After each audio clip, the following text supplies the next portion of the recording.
Hi, welcome to വിറ്റോക്സ്, നമ്മുടെ പുതിയ episode. ഇന്ന് കുറേ ദിവസങ്ങളായിട്ട് ജോൺ ഇല്ലാത്തപ്പോൾ നമ്മളൊരു കാര്യം മനസ്സിലായി, നമ്മൾ ഹെൽത്തിലൊട്ടും ശ്രദ്ധിക്കുന്നില്ലെന്ന്. അതുകൊണ്ട് നമ്മുടെ ഇന്നത്തെ ടോപ്പിക്ക് ഹെൽത്ത് തന്നെ ആക്കാമെന്ന് വിചാരിച്ചു, ഹെൽത്ത് ആൻഡ് ഫിറ്റ്നസ് ആക്കാമെന്ന് വിചാരിച്ചു. നമുക്ക് മാത്രമല്ല നിങ്ങൾക്കും പറ്റാതിരിക്കാൻ വേണ്ടി നമുക്ക് അതുമായി ബന്ധപ്പെട്ട് പിന്നെ എല്ലാ തവണത്തെ പോലെ നമ്മൾ ഒതന്റിക് അല്ലാത്ത കാര്യങ്ങൾ പറയുന്നു എന്ന് നിങ്ങൾ പേടിക്കേണ്ട. ഇത്ര നമ്മൾ ഒതന്റിക്കായിട്ട് കാര്യങ്ങൾ പറയാൻ വേണ്ടി നമ്മൾ ഒരാളെ കൊണ്ടുവന്നിട്ടുണ്ട്. So this is Arya. Welcome to വിറ്റോക്സ്.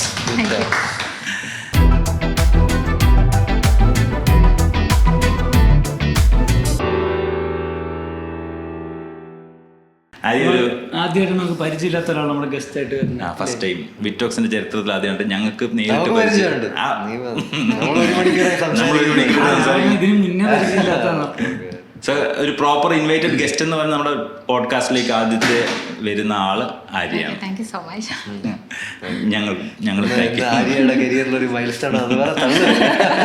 അതെ, ഇത് ആര്യയുടെ ഫിറ്റ്നസ് കരിയറിൽ ഒരു മൈൽ സ്റ്റോൺ ആയിരിക്കും ഇത്. ഞങ്ങൾ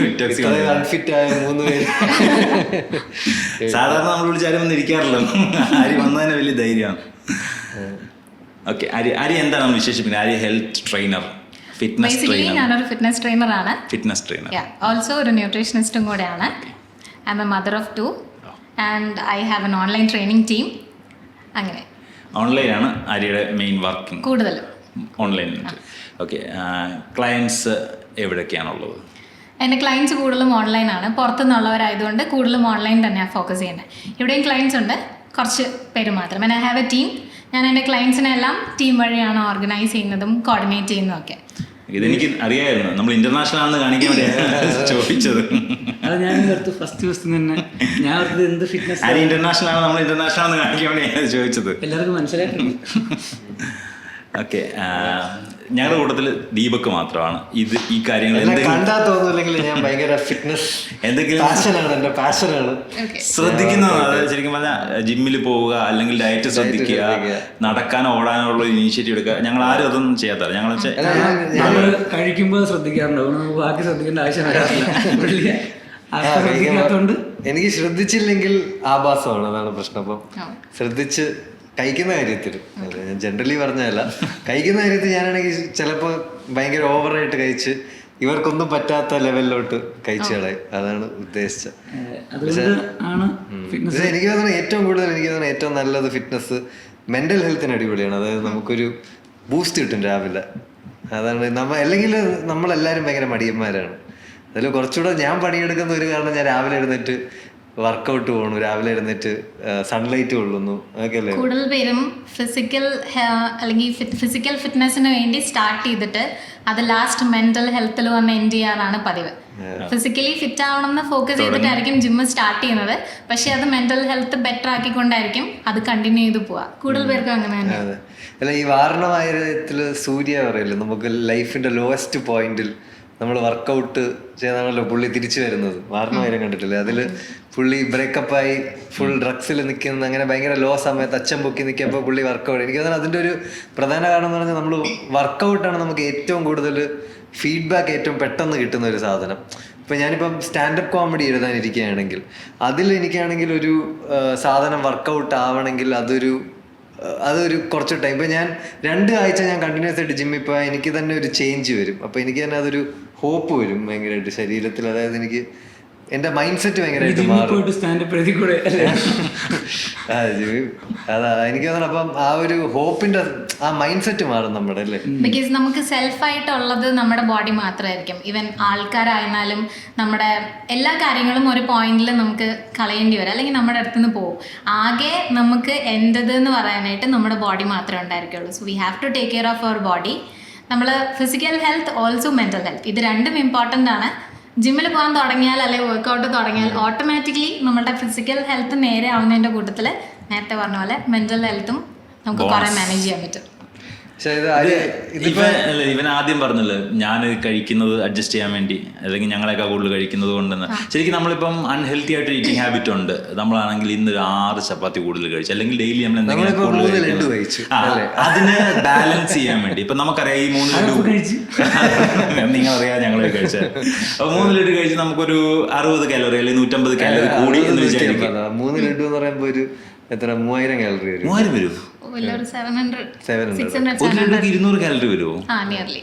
ഓക്കെ, അപ്പൊ ഒരു 700 കാലറി പോട്ടെ. 1000 ഞങ്ങളൊരു ബണ്ണും കഴിച്ചു, ഞങ്ങൾ ക്രീം ബണ്ണും കഴിച്ചായിരുന്നു. അപ്പൊ ഞങ്ങൾക്ക് ഒരു 1000 കാലറി കൂടി. അപ്പൊ നമ്മൾ പെട്ടെന്ന് ഒരു 1000 കാലറി റിഡ്യൂസ് ചെയ്യാൻ വേണ്ടിയുള്ളൊരു വർക്കൗട്ട് അല്ലെങ്കിൽ എക്സസൈസ് ചെയ്ത് അതിനെ ടാലി ചെയ്ത് ഇങ്ങനെ നമുക്ക് കൊണ്ടുപോകാൻ പറ്റുമോ? അങ്ങനെയല്ല.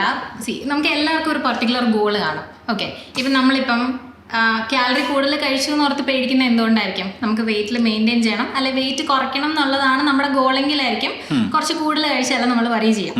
ഒരു ദിവസം ഇച്ചിരി ഒരു 1000 അല്ലെ ഒരു 500 അല്ലെ ഒരു 600 കാലറി കൂടുതൽ കഴിച്ചെന്ന് കരുതി അത് നമ്മുടെ ബോഡീനെ അങ്ങനെ ഹാം ചെയ്യുമൊന്നുമില്ല. ഓക്കെ, ഞാനൊരു 4 ലഡു കഴിച്ചല്ലോ എന്നാൽ എൻ്റെ ദിവസത്തെ മൊത്ത കാര്യങ്ങളും പോയി എങ്കിൽ ഇന്ന് ഫുൾ സ്ട്രെസ് ഹീറ്റ് ചെയ്തേക്കാം, അങ്ങനെ വിചാരിച്ചാലാണ് പ്രശ്നം. അടുത്ത ദിവസം മുതൽ നമുക്കത് മേക്കപ്പ് ചെയ്യാൻ പറ്റുമെങ്കിൽ ദാറ്റ്സ് ഓക്കെ. ഇപ്പം വർക്കൗട്ട് ചെയ്യുന്നവരാണെങ്കിൽ അത്ര കോൺഷ്യസ് ആണെങ്കിൽ നമുക്ക് വേണമെങ്കിൽ ഒരു 30 മിനിറ്റ്സ് കൂടുതൽ നടക്കാം. ഇനി ഇങ്ങനെ നടന്നില്ലെങ്കിലും കുഴപ്പമൊന്നുമില്ല. അടുത്ത ദിവസം മുതൽ നമ്മൾ ആ സെയിം ട്രാക്കിലായാൽ മതി. ഒരു ദിവസം ഒരു മീൽ നമ്മൾ ഇച്ചിരി കൂടുതൽ കഴിച്ചെന്ന് കരുതി അത് നമ്മുടെ ബോഡീനെ ഹാം ചെയ്യത്തില്ല. ഒരു ചീറ്റ് ഡേ അവൈലബിൾ ആണ്. ചീറ്റ് മീൽ അവൈലബിൾ ആണ്. ഒരു ചീറ്റ് എന്ന് പറയുമ്പോൾ എല്ലാവരും വിചാരിക്കും ഓക്കെ ഒരു ദിവസം മുഴുവൻ ചീറ്റ് ചെയ്യാം, അന്ന് കഴിക്കുന്ന എല്ലാം ചീറ്റ് ചെയ്യാം. അങ്ങനെയല്ല. ശരിക്കും പറഞ്ഞാൽ ചീറ്റ് എന്ന് പറഞ്ഞ ഒരു ടേമിൻ്റെ ആവശ്യമില്ല. നമുക്ക് ഇഷ്ടമുള്ളതൊക്കെ കഴിക്കാം, പക്ഷെ മോഡറേഷനിൽ. പിന്നെ ഡിപ്പെൻഡ്സ് ഓൺ ആൾക്കാരാണ്. ചില ആൾക്കാർക്ക് എന്തെങ്കിലും ഒരു പർട്ടിക്കുലർ മീൽ ചീറ്റ് ചെയ്ത് കഴിഞ്ഞാൽ ഓക്കെ ഇന്ന് എന്തായാലും ഞാൻ ചീറ്റ് ചെയ്ത് പോയി, ഇനി മൊത്തം ചീറ്റ് ചെയ്യാം, അടുത്ത ദിവസം മുതൽ ശരിയാക്കാം, അങ്ങനെ വിചാരിക്കും. അങ്ങനത്തെ ആൾക്കാരാണെങ്കിൽ ആ ചീറ്റ് എന്ന് പറയുന്ന ഒരു സംഗതി വിചാരിക്കാത്തതാണ് നല്ലത്. ചില ആൾക്കാർക്ക് കുഴപ്പമില്ല, അവരത് ആ ഒരു പെർട്ടിക്കുലർ ചീറ്റ് എടുത്താലും അടുത്തത് മുതൽ അവർക്ക് മാനേജ് ചെയ്ത് കൊണ്ടുപോകാൻ പറ്റും. Depends on person. ചിലർക്ക് മോഡറേഷനിൽ കഴിക്കാൻ പറ്റും, അങ്ങനെയുള്ളവർ മോഡറേഷനിൽ പോവാം. ചിലർക്ക് അത് പറ്റില്ല, ചേട്ടൻ്റെ പോലെ. അങ്ങനെയുള്ളവർ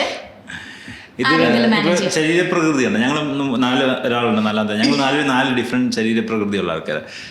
ദേവൻ എന്ത് കഴിച്ചാലും വണ്ണം വെക്കത്തില്ല എനിക്ക് തോന്നിയിട്ടുണ്ട്. നമുക്ക് 3 തരത്തിലാണ് ബോഡി ടൈപ്പ് പറയാം. Endomorphic, ectomorphic and mesomorphic. Ectomorphic എന്ന് പറഞ്ഞാൽ മാധവൻ ചേട്ടൻ്റെ പോലെ, അതായത് പെട്ടെന്ന് തടിക്കില്ല, എന്ത് കഴിച്ചാലും പെട്ടെന്ന് വണ്ണം വെക്കില്ല എന്നൊക്കെ പറയില്ല, എന്ത് കഴിച്ചാലും വണ്ണം വെക്കില്ല, അങ്ങനത്തെ ഒരു കാറ്റഗറി ഉണ്ട്. ബേസിക്കലി അവരുടെ ബോഡിയുടെ അങ്ങനെയും പറയാം. പക്ഷെ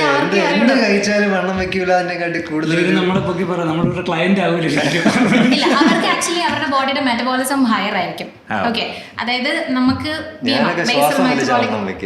ഞാനും ഏകദേശം അങ്ങനെ തന്നെ. അത് എൻഡോമോർഫ് എന്ന് പറഞ്ഞിട്ടൊരു കാറ്റഗറിയാണ്. എൻ്റെ അമ്മയൊക്കെ പറയും പച്ചവെള്ളം കുടിച്ചാലും വണ്ണം വെക്കുന്ന പ്രകൃതം എന്നൊക്കെ. അവർക്ക് ബേസിക്കലി മെറ്റബോളിസം കുറവായിരിക്കും, അതായത് അവരുടെ ബോഡി ബേൺ ചെയ്യുന്ന കാലറി കുറവായിരിക്കും. സോ അങ്ങനെയുള്ളവർ ഇച്ചിരി കഴിച്ചാലും അവരുടെ ബോഡിക്ക് അത് കൂടുതലാണ്. ഈ ചേട്ടൻ്റെ പോലത്തെ കാറ്റഗറി എന്ന് പറയുമ്പോൾ എൻഡോ, എക്ടോ, പിന്നെ ഒരു മിഡിൽ കാറ്റഗറി ഉണ്ട് ഡിനോയുടെ ഒക്കെ പോലെ മെസോമോർഫിക്. അവർക്ക് ജനറ്റിക്കലി ഒരു നല്ല ബോഡി ആയിരിക്കും. അവർക്ക് വേണമെങ്കിൽ കൂട്ടാം, വേണ്ടെങ്കിൽ കുറയ്ക്കാം. അങ്ങനെയല്ല, കൊച്ചിലെ ഫോട്ടോ ഒക്കെ നോക്കിയാൽ മനസ്സിലാവും.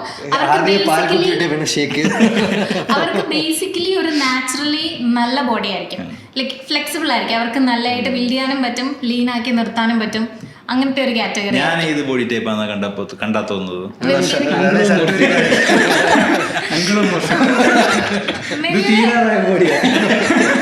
എൻഡോ, മെസോ, മിഡിൽ ആണെന്ന് പറയാം. മിഡിലാണെന്ന് പറയാം. ഇതിന് ഡെഡ് ബോഡി ഞങ്ങൾ തമ്മിൽ അങ്ങോട്ട് കളിയാക്കണ്ട. നമുക്കാവാം, നമുക്ക് ആവാം. കാരണം പുള്ളി എഫേർട്ട് ഇടാമുള്ള ഞാൻ ഇങ്ങനത്തെ എഫേർട്ട് ഇടില്ല. അതുകൊണ്ടാണ് ഞാൻ ചിന്തിക്കുന്ന കാര്യം. എനിക്ക് തോന്നുന്നു ഞാൻ കുറച്ച് ഇതിപ്പം നമ്മുടെ പല ടൈപ്പ് ആൾക്കാർ ഇപ്പൊ വീഡിയോ കാണുമല്ലോ. ഞാൻ ഇപ്പൊ ഇടയ്ക്ക് ഇത് തുടങ്ങിയപ്പോഴാണ് ചിന്തിച്ച കുറച്ച് വല്ല Q&A ഒക്കെ ഇട്ടിട്ട് ആൾക്കാർക്ക് സാധാരണക്കാർക്ക് ചോദിക്കേണ്ട ക്വസ്റ്റ്യൻസ് എടുത്തിരുന്ന് നമുക്ക് കുറച്ചുകൂടെ സ്മാർട്ടായിട്ട് ചോദിക്കാം. അപ്പൊ ഞാൻ ഓർത്ത് ഞാൻ കുറച്ച് ഈ അത്ര ഈ ഫിറ്റ്നസ് ഫ്രീക്ക് അല്ലാത്ത രീതിയിൽ സംസാരിക്കുക. അതായത് എനിക്ക് പൊതുവെ അങ്ങനെ താല്പര്യമില്ല. അപ്പോൾ ചിലപ്പോൾ എൻ്റെ വൈബിലുള്ള ആൾക്കാർക്ക് അങ്ങനെയുള്ള ചോദ്യങ്ങൾ കുറച്ചുകൂടെ റിലേറ്റ് ചെയ്യാൻ പറ്റും. അപ്പോൾ ഞാൻ ആലോചിക്കണമായിരുന്നു, ഞാൻ ജിമ്മിൽ പോയിട്ടുണ്ട്. ഇതുപോലെ വണ്ണം വെക്കണം, കാരണം ഭയങ്കര ലീനായിട്ടിരിക്കുമ്പോൾ ആൾക്കാർ കളിയാക്കും പരിപാടി. പിന്നെ നമ്മൾ ഉള്ള പ്രായം ആൾക്കാർക്ക് തോന്നുന്നില്ല. അല്ലെങ്കിൽ നിനക്ക് പറയല്ലോ നിന്റെ ബോഡി എക്ടോമോർഫിക് ആണ്. നിനക്ക് മെറ്റബോളിസം എന്താ? അപ്പോൾ അപ്പം ഈ പറഞ്ഞ പ്രശ്നം എന്ന് വെച്ചാൽ ഈ ബോഡി ലീനായിരിക്കുന്നുണ്ട് ആൾക്കാർ കളിയാക്കൽ പരിപാടികൾ വരുമ്പോൾ പിന്നെ നമുക്കാണെങ്കിലും മറ്റേ സിനിമയിലൊക്കെ നോക്കിയാൽ എല്ലാ ഹീറോസും മറ്റേ ആൾക്കാർ ഇടിച്ചിടുന്നു. അല്ലെങ്കിൽ കൂടുതലുള്ള ആൾക്കാരെ പ്രൊട്ടക്ട് ചെയ്യണമെങ്കിൽ പറഞ്ഞ ഒരു അങ്ങനത്തെ ബോഡി വേണം പരിപാടി. ഈ പ്രഷറെല്ലാം കൊണ്ട് ഞാനും ജിമ്മിൽ പോയി ചേർന്നിട്ടുണ്ട്. അപ്പം ഞാൻ 1 മാസം കഷ്ടിച്ചു. എന്നാൽ അതിനെനിക്ക് പറഞ്ഞ അങ്ങനത്തെ ശീലങ്ങൾ പുതു തുടങ്ങാൻ ഭയങ്കര പാടാണല്ലോ. അപ്പോൾ എന്നിട്ട് അത്ര എഫേർട്ട് ഇട്ട് ചെയ്തിട്ടും ഈ പറഞ്ഞ പോലെ എനിക്ക് തോന്നുന്നു ജിമ്മിൽ പോയി ഈ പുള്ളിക്കാരൻ്റെ ഗോളെന്ന് വെച്ച് കഴിഞ്ഞാൽ വെയിറ്റ് കുറയ്ക്കുക എന്നുള്ളതാണ്. അത് നല്ല എഫേർട്ട് ഇട്ടാൽ കുറയുമായിരിക്കും. പക്ഷെ വെയിറ്റ് ഗെയിൻ ചെയ്യുന്നത് ഞാൻ നോക്കിയിട്ട് ഭയങ്കര പാടുള്ള പരിപാടി. ചിലപ്പോൾ ഞാൻ എക്ടോമോർഫിക് ആണെന്ന് എടുക്കില്ല. അങ്ങനെയല്ല, നമുക്ക് മെലിഞ്ഞ ബോഡി ആണെങ്കിലും എക്ടോമോർഫിക് ബോഡി ആണെങ്കിലും നമുക്ക് മസിൽസ് ബിൽഡ് ചെയ്യാനും ഈ പറഞ്ഞ സിനിമാണുമാരെ പോലെയൊക്കെ നല്ല ബോഡി ഉണ്ടാക്കാനും ഒക്കെ പറ്റും. പക്ഷെ പ്രോപ്പർ പ്രാക്ടീസ് വേണം, കറക്റ്റ് ഗൈഡൻസ് വേണം. ജിമ്മിൽ പോയത് കൊണ്ട് മാത്രം കാര്യമില്ല, നമ്മുടെ ഈറ്റിംഗ് ഹാബിറ്റും കൂടെ ശരിയായിരിക്കണം. പ്രോപ്പർ പ്രോട്ടീൻ ഇൻടേക്ക്, നമ്മുടെ ന്യൂട്രിയൻസ് ഒക്കെ പ്രോപ്പർ ആയിരിക്കണം, കഴിക്കുന്ന ഹാബിറ്റും ശരിയായിരിക്കണം, പ്രോപ്പറായിട്ട് ജിമ്മിൽ പോകണം. ഇത് രണ്ടും മാത്രം പോരാ, നമ്മുടെ സ്ലീപ്പ് റൊട്ടീൻ, സ്ട്രെസ് ലെവൽ, ഇതൊക്കെ ഇമ്പോർട്ടൻ്റ് ആണ്. നമ്മൾ ജിമ്മിൽ മാത്രം പോയി, ഞാൻ 1 മാസം പോയി 3 മാസം പോയി പക്ഷെ റിസൾട്ട് ഇല്ല എന്ന് പറയുന്ന എല്ലാ ആൾക്കാരെയും നോക്കിക്കഴിഞ്ഞാൽ അവർക്ക് ഉറപ്പായിട്ടും ബിഹൈൻഡ് ഒരു പ്രോബ്ലം ഉണ്ടാവും. ഒന്നെങ്കിൽ അവരുടെ ഡയറ്റ് പ്രോപ്പർ ആയിരിക്കില്ല, അല്ലെങ്കിൽ അവരുടെ സ്ലീപ്പ് റൊട്ടീൻ കറക്റ്റ് ആയിരിക്കില്ല, അല്ലെങ്കിൽ അവർക്ക് ഭയങ്കര സ്ട്രെസ് ലെവലായിരിക്കും. ഇങ്ങനെ ഏതെങ്കിലും ഒരു കാര്യം അവരെ ഉറപ്പായിട്ട് എഫക്റ്റ് ചെയ്യുന്നുണ്ടാവും. ജിമ്മ് മാത്രമല്ല, ജിമ്മ് ശരിക്കും നമ്മളെല്ലാം എന്താ പറയുക ബ്രേക്ക് ഡൗൺ ചെയ്യുന്ന സ്ഥലമാണ്. ഇതിനെ റിപ്പയർ ചെയ്യണം എന്നൊരു കാര്യം കൂടെയുണ്ട്. അത് നമ്മുടെ ഈറ്റിങ്ങിലും സ്ലീപ്പ് റൊട്ടീനിലും ആയിരിക്കുന്നത്. ഇപ്പൊ മറ്റേ പ്രോട്ടീൻ പൗഡർ കഴിച്ചാൽ കുറച്ച് പെട്ടെന്ന് വെയിറ്റ് ഗെയിൻ ചെയ്യാൻ പറ്റും എന്ന് പറയാം. അപ്പൊ കുറെ പ്രോട്ടീനെ പറ്റി അതാണ് എല്ലാരും പറഞ്ഞത്. പ്രോട്ടീൻ അതായത് ഈ ജിമ്മന്മാർക്കുള്ള ഇല്ല, പ്രോട്ടീൻ എന്ന് പറഞ്ഞാൽ ഒരു ബേസിക് ന്യൂട്രിയന്റ് ആണ്. നമ്മൾ ഡയറ്റിൽ പ്രോട്ടീൻ റിച്ച് ആയിട്ടുള്ള ഫുഡ് ഇൻക്ലൂഡ് ചെയ്യുന്നതല്ലാതെ പ്രോട്ടീൻ പൗഡർ എടുക്കുന്നതിനെ പറ്റി ഒരു കുഴപ്പമില്ല. ഡിഫറൻസ് ഞാൻ പറഞ്ഞുതരാം. നമ്മളിപ്പോൾ കഴിക്കുന്ന ചിക്കൻ, എഗ്, ഫിഷ്, പനീർ, കടല, പയർ ഇങ്ങനത്തെ സാധനങ്ങളിൽ നിന്നൊക്കെ നമുക്ക് പ്രോട്ടീൻ കിട്ടും. ഓക്കെ, ഇതിന് പുറമെ നമ്മുടെ ഓരോ ആൾക്കാരുടെയും ബോഡിക്ക് റിക്വയർഡ് ആയിട്ടുള്ള ഒരു എമൗണ്ട് ഓഫ് പ്രോട്ടീൻ ഉണ്ട്. ഫോർ എക്സാമ്പിൾ, ഞാനിപ്പോൾ അത്യാവശ്യം ഒരു സാധാരണ അഡൽട്ട് എക്സാമ്പിൾ, ഇപ്പോൾ ചേട്ടനാണെങ്കിൽ ജിമ്മിലൊന്നും പോകുന്നില്ല, പക്ഷെ സാധാരണ ഒരാളാണ്. എന്നാൽ പോലും നമ്മുടെ ബോഡി വെയ്റ്റിൻ്റെ അത്രയും ഗ്രാം ഓഫ് പ്രോട്ടീൻ വേണം. ഫോർ എക്സാമ്പിൾ, ചേട്ടൻ ഇപ്പോൾ 60 kg ബോഡി വെയിറ്റ് ഉണ്ടെങ്കിൽ 60 ഗ്രാം ഓഫ് പ്രോട്ടീൻ ഒരു ദിവസം ജനറലി കഴിക്കണം. അതൊരു ജിമ്മിൽ പോകുന്ന അത്യാവശ്യം ഫിസിക്കലി ആക്റ്റീവ് ആയിട്ടുള്ള ഒരു അത്ലറ്റ് ആകുമ്പോൾ അതിൻ്റെ 2 times കൂടെ കഴിക്കേണ്ടി വരും. ഇപ്പം എന്നെ പോലെ അല്ലെ പവർ ലിഫ്റ്റിംഗ് അല്ലെ ബോഡി ബിൽഡിംഗ് ഒക്കെ ചെയ്യുന്ന ആൾക്കാരാകുമ്പോൾ ചിലപ്പോൾ അതിൻ്റെ 2 times അല്ലെങ്കിൽ അതിലും കൂടുതലും കഴിക്കേണ്ടി വരും. സോ ഒന്നാമത്തെ കാര്യം നമ്മുടെ ബോഡിക്ക് എത്ര പ്രോട്ടീൻ ആവശ്യമാണ് എന്നുള്ളതാണ്. സോ നമുക്കത് ഫുഡിൽ നിന്ന് ആ പ്രോട്ടീൻ കിട്ടുന്നില്ലെങ്കിൽ നമുക്കൊരു പ്രോട്ടീൻ പൗഡർ സപ്ലിമെന്റിന് ഡിപ്പെൻഡ് ചെയ്യാം. അല്ലെങ്കിൽ എല്ലാ പല ബ്രാൻഡ് ഇറക്കുന്ന പ്രോട്ടീൻ പൗഡേഴ്സ് കാണുമല്ലോ. നമുക്ക് പ്രോട്ടീൻ പൗഡറിൽ പല ടൈപ്പ് ഉണ്ട്. വി ഐസൊലേറ്റ്, അല്ലാതെ ഗെയിനർ, ഒത്തിരി ഡിഫറൻസ് ഉണ്ട്. സോ നമ്മുടെ പർപ്പസ് മസിൽ ബിൽഡിംഗ് അങ്ങനത്തെ ഒരു കാര്യമാണെങ്കിൽ നമുക്ക് നോർമൽ വേ പ്രോട്ടീൻ സപ്ലിമെന്റ്സ് കഴിച്ചാൽ മതി.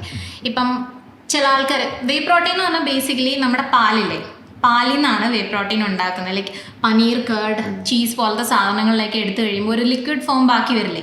ഈ ലിക്വിഡിനെ പ്രോസസ്സ് ചെയ്തിട്ടാണ് ഈ വേ പ്രോട്ടീൻ എന്ന് പറയുന്ന സാധനം ഉണ്ടാക്കുന്നത്. അപ്പോൾ ആൾക്കാർ ചോദിക്കും, എങ്കിൽ പിന്നെ പാല് വെറുതെ കുടിച്ചാൽ പോരെ, എന്തിനാ വേ പ്രോട്ടീൻ കുടിക്കുന്നതെന്ന്.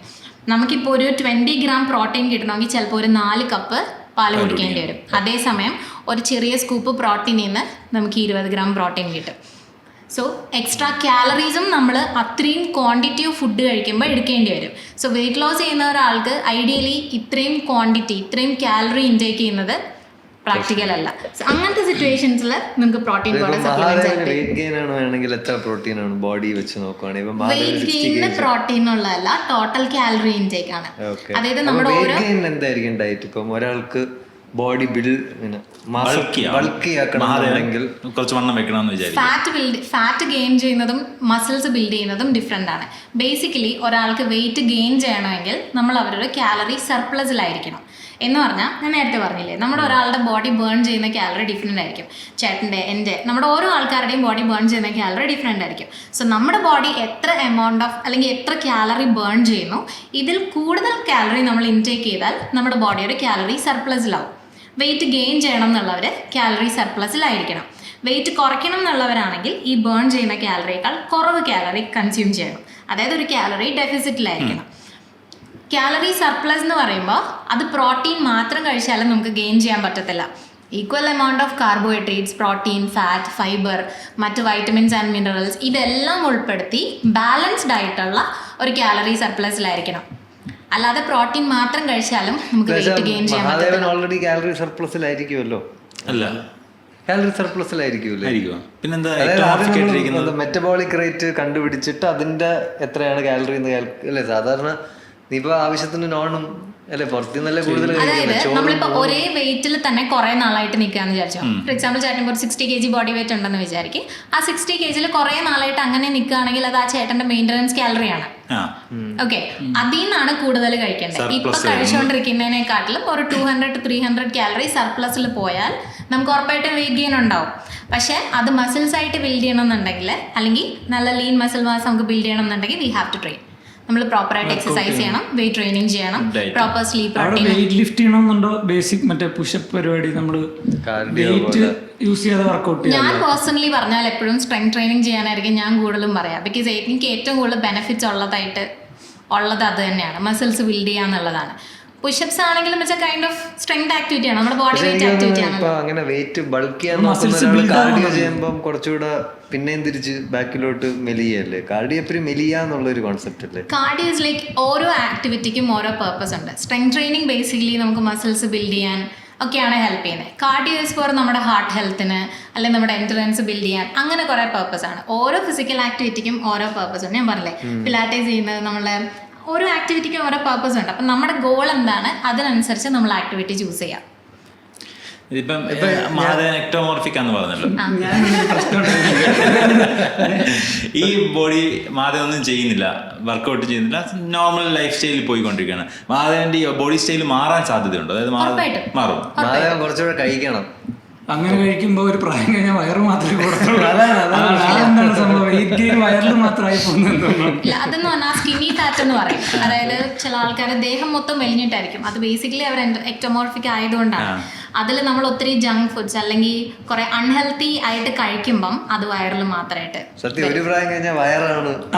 അങ്ങനെ ചെയ്യരുത്. എപ്പോഴും നമ്മൾ ഇൻടേക്ക് കൂട്ടുമ്പോൾ ഹെൽത്തി ഇൻടേക്ക് കൂട്ടുക. അതായത് കാലറി ഹൈ ആയിട്ടുള്ള ഭക്ഷണങ്ങൾ, അതായത് എന്താ പറയുക, ഇപ്പം നട്ട്സ് അല്ലെങ്കിൽ പീനട്ട് ബട്ടർ അങ്ങനത്തെ കാര്യങ്ങളൊക്കെ ഉണ്ടല്ലോ, കാലറി കൂടുതലായിരിക്കും, ക്വാണ്ടിറ്റി കുറവായിരിക്കും. അപ്പം പൊതുവെ ഇങ്ങനത്തെ ആൾക്കാർക്ക് ഇൻടേക്ക് കൂടുതൽ എടുക്കാൻ ബുദ്ധിമുട്ടാണ്. കുറേ ഭക്ഷണം കഴിക്കാൻ പറ്റത്തില്ല, കുറച്ച് കഴിക്കുമ്പോൾ തന്നെ പെട്ടെന്ന് വയറ് നിറഞ്ഞ പോലെ തോന്നും. അങ്ങനെ അപ്പോൾ അങ്ങനെയുള്ളവർ വോളിയം കുറവുള്ള കാലറി ഹൈ ആയിട്ടുള്ള ഭക്ഷണങ്ങൾ കൂടുതൽ കഴിക്കുക. എല്ലാം ഉൾപ്പെടുത്തുക, കാർബ്, പ്രോട്ടീൻ, ഫാറ്റ് എല്ലാം ഉൾപ്പെടുത്തി ഭക്ഷണം കഴിക്കുക. പ്രോപ്പറായിട്ട് ട്രെയിനിങ് ചെയ്യുക, ഉറങ്ങുക.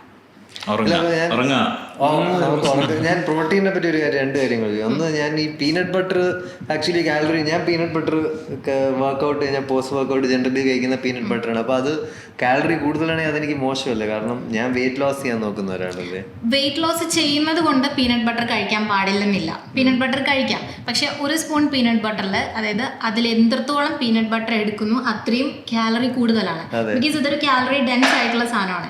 ഇത് മാത്രം ഒരിക്കലും നമ്മൾ വെയിറ്റ് ഗെയിൻ ചെയ്യാൻ കാരണമാകത്തില്ല. ആ ദിവസം നമ്മൾ വേറെ എന്തൊക്കെ ഭക്ഷണം കഴിക്കുന്നുണ്ട്, അതിനകത്ത് എത്രത്തോളം കാലറി ഉണ്ട് എന്നതിന് ഡിപ്പെൻഡ് ചെയ്തിരിക്കും. അല്ലാതെ ഒരു സ്പൂൺ പീനട്ട് ബട്ടർ മാത്രം കഴിച്ചത് കൊണ്ട് നമുക്ക് വെയിറ്റ് ഗെയിൻ ചെയ്യത്തില്ല. ഞാൻ പ്രോട്ടീൻ്റെ കാര്യത്തിൽ ഒരു കാര്യം കൂടെ ചോദിച്ചത്, അതായത് ഇപ്പം ഞാൻ വെജിറ്റേറിയൻ ആണ്. ഓക്കെ, അപ്പോൾ ഞാൻ കൂടുതൽ പ്രോട്ടീൻ കഴിക്കുന്ന സോയ ചങ്കാണ്, സോയ ചാപ്പ്, സോയ ചങ്ക്. അപ്പോൾ അത് ആൾക്കാർ പറയുന്നതെന്ന് വെച്ചാൽ അത് കൂടുതൽ കഴിക്കരുത്,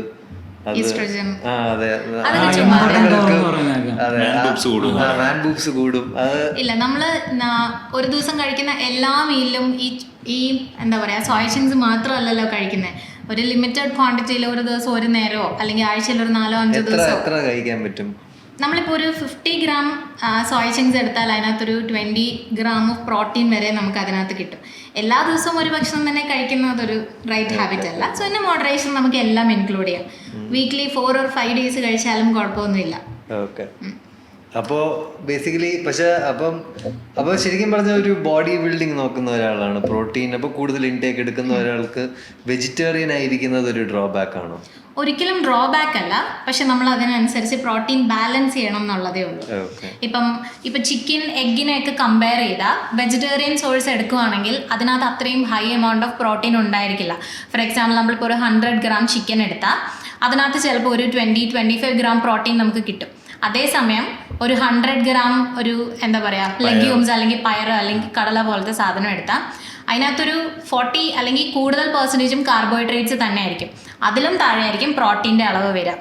സോ അതുകൊണ്ട് നമ്മൾ ഈ ഇൻടേക്ക് ചെയ്യുന്ന ക്വാണ്ടിറ്റി കൂടുതൽ എടുക്കേണ്ടി വരും, പ്രോട്ടീൻസ് കൂടുതൽ എടുക്കേണ്ടി വരും. ഓൾസോ നമ്മൾ ഈ എടുക്കുന്ന കടല, പയറ് പോലുള്ള സാധനങ്ങളിൽ നമ്മൾ ഈ പ്രോട്ടീൻ എടുക്കുമ്പോൾ അതിന് മെയിനായിട്ട് പറയുന്നൊരു കാര്യം ഇതിനകത്ത് ഈ 9 എസെൻഷ്യൽ അമിനോ ആസിഡ്സും ഇല്ല എന്നുള്ളതാണ്.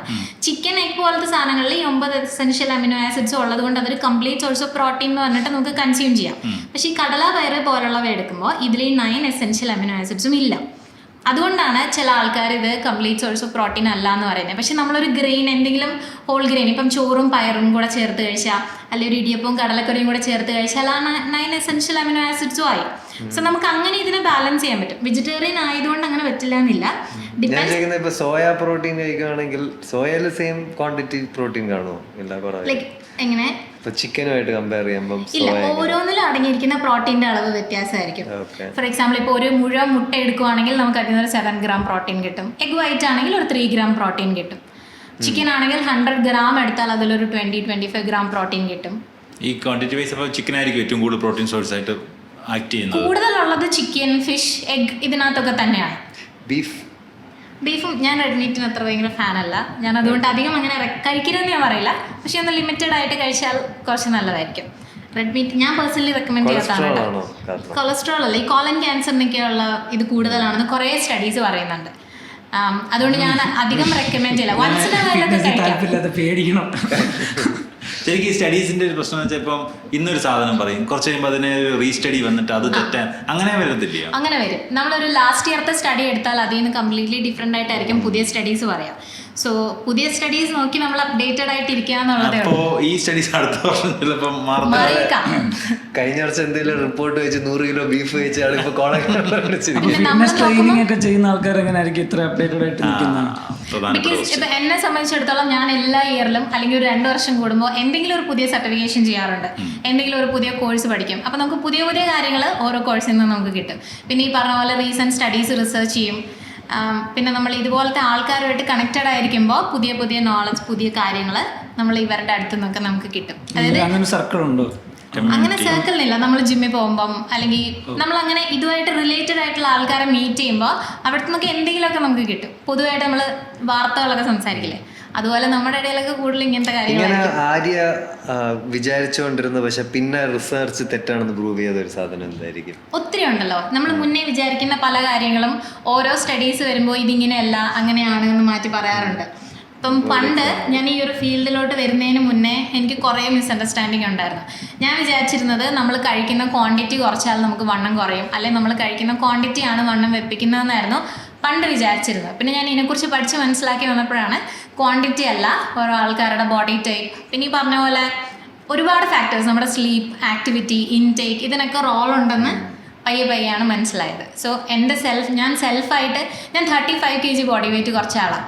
അപ്പോൾ എനിക്ക് എൻ്റെ സെൽഫ് എക്സ്പീരിയൻസിൽ നിന്ന് ഞാൻ മനസ്സിലാക്കിയ കുറേ കാര്യങ്ങളാണത്. ഇതിപ്പം ഇപ്പം നിലവിൽ മുട്ടയുടെ വെള്ള മഞ്ഞ കഴിക്കാമോ? മഞ്ഞ കഴിക്കുന്നതുകൊണ്ട് കുഴപ്പമൊന്നുമില്ല. പക്ഷെ ഒരു 2-3 കഴിക്കാൻ പാടില്ല എന്ന് പറഞ്ഞ കുറച്ച് ഡിഷിന്റെ പേര് അത് കഴിക്കാതിരിക്കാമല്ലോ ആൾക്കാർ. ഇപ്പോഴത്തെ എന്ന് വെച്ചാൽ കൊളസ്ട്രോളിന്റെ ഏജൻസ് പറയും, അതായത് ഒരു ദിവസം നമുക്ക് ഇൻടേക്ക് ചെയ്യാൻ പറ്റുന്ന ക്വാണ്ടിറ്റി എന്നുള്ള രീതിയിൽ. എന്നാലും ഒരു 2-3 എണ്ണം വരെയൊക്കെ ഒരു ദിവസം കഴിക്കാം. അതിൽ കൂടുതൽ പോകാത്ത നല്ലത്. അത് 2-3 മുട്ട കഴിക്കുന്ന കുഴപ്പമില്ല. ഹോൾ എഗ് കഴിക്കുവാണെങ്കിൽ ഒരു 2-3 ഹോൾ എഗ് വരെ കഴിക്കാം. വൈറ്റ് ആണെങ്കിൽ ലിമിറ്റ് ചെയ്യേണ്ട. നമ്മുടെ നമ്മുടെ പ്രോട്ടീൻ ഇൻടേക്ക് അനുസരിച്ച് എത്ര വേണമെങ്കിലും കഴിക്കാം. ഞാൻ ഈ ബോഡി ബിൽഡേഴ്സിന്റെ കാര്യമല്ല പറയുന്നത്, സാധാരണ ആൾക്കാരുടെ കാര്യം പറയുന്നത്. അതായത് ഇപ്പോൾ എന്തെങ്കിലും കണ്ടീഷനുള്ള ആൾക്കാരാണെങ്കിൽ ഇപ്പോൾ കട്ട് ചെയ്യണം അങ്ങനെ പറയാറുണ്ട്. ഇപ്പോഴത്തെ കൊളസ്ട്രോൾ അങ്ങനത്തെ കണ്ടീഷൻസ് ഉള്ള ആൾക്കാരാണെങ്കിൽ യെല്ലോ ലിമിറ്റ് ചെയ്താന്നല്ല, കഴിക്കാതിരിക്കേണ്ട ആവശ്യമില്ല. ഒരു മുഴുവൻ മുട്ടയോ 2 മുഴുവൻ മുട്ടയോ ഒക്കെ ഒരു ദിവസം കഴിച്ചാൽ ഒരു കുഴപ്പമില്ല. പ്രോട്ടീൻ ആണ് ബേസിക്കലി. പിന്നെ ഈ പറഞ്ഞ പോലെ യെല്ലോയിൽ കൊളസ്ട്രോളിന് ഒരു കാര്യം പറഞ്ഞിട്ടാണ് ആൾക്കാർ കൂടുതൽ മാറ്റി വെക്കാൻ. കംപ്ലീറ്റ്ലി മാറ്റേണ്ട ആവശ്യമില്ല. 1, 2, 3 വരെ ഒരു ദിവസം കഴിക്കാം. അതിൽ കൂടുതൽ യോഗ കഴിക്കാതിരുന്നാൽ മതി. വൈറ്റ് എത്ര എണ്ണം വേണമെങ്കിലും കഴിക്കാം നമ്മുടെ പ്രോട്ടീൻ ഇൻടേക്ക് അനുസരിച്ച്. എന്തെങ്കിലും കഴിച്ചാൽ ഭയങ്കര ഇത് കഴിക്കാനേ പാടില്ല എന്ന് ആര്യ പറയുന്നത്. ആൽക്കഹോൾ അല്ലാതെ ഞാനൊന്നും കംപ്ലീറ്റ്ലി കഴിക്കരുതെന്ന് പറയത്തില്ല. എന്താണെങ്കിലും നമുക്ക് കഴിക്കാം. ഷുഗർ ആണെങ്കിലും ചോറാണെങ്കിലും. ആൾക്കാർക്കൊക്കെ ഡയറ്റിൽ ഏറ്റവും കൂടുതൽ പേടി മധുരം കഴിക്കാനും ചോറ് കഴിക്കാനായിരിക്കും. ഞാൻ പറയില്ല ഷുഗർ കംപ്ലീറ്റ്ലി കട്ട് ചെയ്യാൻ. എന്താന്ന് വെച്ചാൽ ആത്മഹത്യ കേട്ടോ, പകുതി വരെ കേട്ടപ്പോ ഉറങ്ങി. സ്ലീപ്പ് റൂട്ടീൻ നല്ലായിരിക്കണം ഇതിങ്ങനെ ആൾക്കാരോട് പറ്റത്തുകൂടില്ലാതെ ഇനി ജീവിച്ചിരുന്ന. അങ്ങനെയല്ല. ഇപ്പം എൻ്റെ പേഴ്സണൽ കാര്യം പറയുവാണെങ്കിൽ ഞാൻ ഈ വെയിറ്റ് ലോസ് ചെയ്ത സമയത്തും ഞാൻ ലഡു അല്ലെങ്കിൽ കേക്കോ എന്തെങ്കിലും എനിക്ക് കഴിക്കാൻ ഇഷ്ടമുള്ളതൊക്കെയാണ് ഞാൻ കഴിച്ചുകൊണ്ട് തന്നെയാണ് ഞാൻ വെയിറ്റ് കുറച്ചത്. എന്താന്ന് പറഞ്ഞാൽ എനിക്കിപ്പോൾ എൻ്റെ കുഞ്ഞിൻ്റെ ഒരു പിറന്നാൾ വന്നാൽ ഒരു കേക്ക് കഴിക്കാതെ, ഒരു ഓണം വന്നാൽ ഇച്ചിരി പായസം കുടിക്കാതെ ഒന്നും എൻ്റെ ലൈഫ് എനിക്ക് ഹാപ്പി ആയിട്ട് ഒരിക്കലും കൊണ്ടുപോകാൻ പറ്റത്തില്ല. അപ്പോൾ നമുക്ക് ഒരു കുറേ നാളത്തേക്കല്ലേ നമ്മുടെ ലൈഫിൽ നിന്ന് ഈ സാധനം കംപ്ലീറ്റ്ലി മാറ്റാൻ പറ്റത്തില്ലെങ്കിൽ നമ്മൾ പെർട്ടിക്കുലർ ഒരു മാസത്തെ ഒരു പെർട്ടിക്കുലർ കാര്യം വെച്ചിട്ട് ഇത് നമ്മുടെ ലൈഫിൽ നിന്ന് മാറ്റേണ്ട ആവശ്യമില്ല. കാരണം നമ്മളിപ്പോൾ ഒരു മാസം നോ ഷുഗർ ഡയറ്റ് എടുത്ത് വെയിറ്റ് ഒക്കെ കുറച്ചു, അത് കഴിഞ്ഞ് നമ്മൾ പിന്നെ ഷുഗർ എടുക്കാൻ തുടങ്ങിയെന്ന് വിചാരിക്കും. ഈ കുറഞ്ഞ വെയിറ്റ് ഓട്ടോമാറ്റിക്കലി നമുക്ക് തിരിച്ചു വരും. കാരണം ഷുഗർ കട്ട് ചെയ്തുകൊണ്ട് മാത്രമായിരിക്കും നമുക്ക് ആ വെയിറ്റ് കുറഞ്ഞേ. സോ നമ്മളത് പിന്നെയും തിരിച്ച് റീഗെയിൻ ചെയ്യുന്നതിൽ അർത്ഥമില്ലല്ലോ. ചോറും അതുപോലെ തന്നെയാണ്. കുറച്ച് നാളത്തേക്ക് ചോറ് കഴിക്കാതിരിക്കും, അപ്പോൾ ഒരു ഇച്ചിരി വെയിറ്റ് കുറയും. ആൾക്കാർ വിചാരിക്കും കുറഞ്ഞത് ഫാറ്റാണ്, പക്ഷെ അത് ഫാറ്റല്ല. നമ്മുടെ ബോഡിയിൽ നിന്ന് എന്താ പറയുക, വാട്ടറും മസിൽ മാസും ആയിരിക്കും ആ കുറയുന്നത്.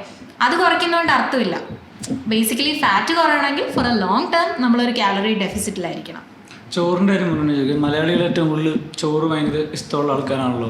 നമ്മൾ ബേസിക്കലി ചപ്പാത്തി അല്ല ചോറാണ് ചോറ് 2 നേരം കഴിക്കില്ല, ഉച്ചയ്ക്കും രാത്രിയിലും കഴിച്ചിട്ട്. എനിക്കൊന്ന് സാധാരണക്കാർ ഏറ്റവും ചോറല്ലേ കഞ്ഞി രാവിലെ പഴങ്കഞ്ഞി ചോറ് അത്രയും ചോറ് കഴിക്കുന്ന ഒരു പ്രശ്നമല്ല, പക്ഷെ ചോറിന്റെ ക്വാണ്ടിറ്റിയാണ് പ്രശ്നം. വൈറ്റ് റൈസോ ബ്രൗൺ റൈസോ ഇപ്പോൾ ബസ്മതിയോ നമുക്ക് ഇഷ്ടമുള്ള റൈസ് കഴിക്കാം, പക്ഷെ നമ്മൾ എടുക്കുന്ന ക്വാണ്ടിറ്റി എപ്പോഴും പ്ലേറ്റിൻ്റെ ഒരു 1/3 പോർഷൻ മാത്രം റൈസ് എടുക്കാമെങ്കിൽ 2 നേരം അല്ല 3 നേരം കഴിച്ചാലും കുഴപ്പമൊന്നുമില്ല. പാത്രം നിറച്ചിട്ടാണ് ഇത്രയുള്ള പാത്രം എടുക്കുന്ന ഇതിനകത്ത് മുഴുവൻ ചോറും സൈഡിൽ ഇച്ചിരി അച്ചാറ് പോലെ ഒരു ഉപ്പേരിയോ തോരനോ അങ്ങനെ ആയിരിക്കും നമ്മുടെയൊക്കെ വീട്ടിൽ നമ്മൾ കഴിച്ച് ശീലിച്ചിട്ടുള്ളത്. പക്ഷെ ആ ഒരു ഹാബിറ്റാണ് ശരിക്കും പ്രശ്നം. ഒരു പ്ലേറ്റിൻ്റെ 1/3 പോർഷൻ റൈസ് എടുത്ത് ബാക്കി 1/2 പോർഷൻ വെജിറ്റബിൾസ് എടുത്ത് ബാക്കിയുള്ളൊരു 1/3 പോർഷൻ പ്രോട്ടീനും എടുത്ത് നമ്മൾ കഴിച്ചാൽ നമുക്ക് പ്രത്യേകിച്ച് ലൈഫ് സ്റ്റൈൽ ഡിസീസസ് ഒന്നും ഉണ്ടാവത്തില്ല. മാധവന് ചോറ് കഴിക്കാൻ ഇഷ്ടമാണ്. മാധവന് മറ്റേ താലം കൊണ്ടുവരും മൺതേട് എടുക്കാൻ വേണ്ടി ഇവിടെ ചോറ് കൂട്ടി വെക്കും. റൈസിന്റെ ക്വാണ്ടിറ്റിയാണ് പ്രശ്നം, റൈസ് അല്ല. നീ കഴിച്ചോ, നിനക്ക് ഞാൻ മണ്ടൻ ചോദ്യം ചെയ്യാം. നീ ചോദിച്ചോ? അതല്ല ഞാൻ ചോദിക്കുന്ന ഒന്നാമത്തേന് ഇപ്പം ഇത് ഓരോരുത്തരുടെ പാഷനാണ്. ഇത് ഇങ്ങനെ ഫോളോ ചെയ്ത് പോണതും ഡെയിലി ഇത് ചെയ്യാൻ പറ്റുന്നതൊക്കെ.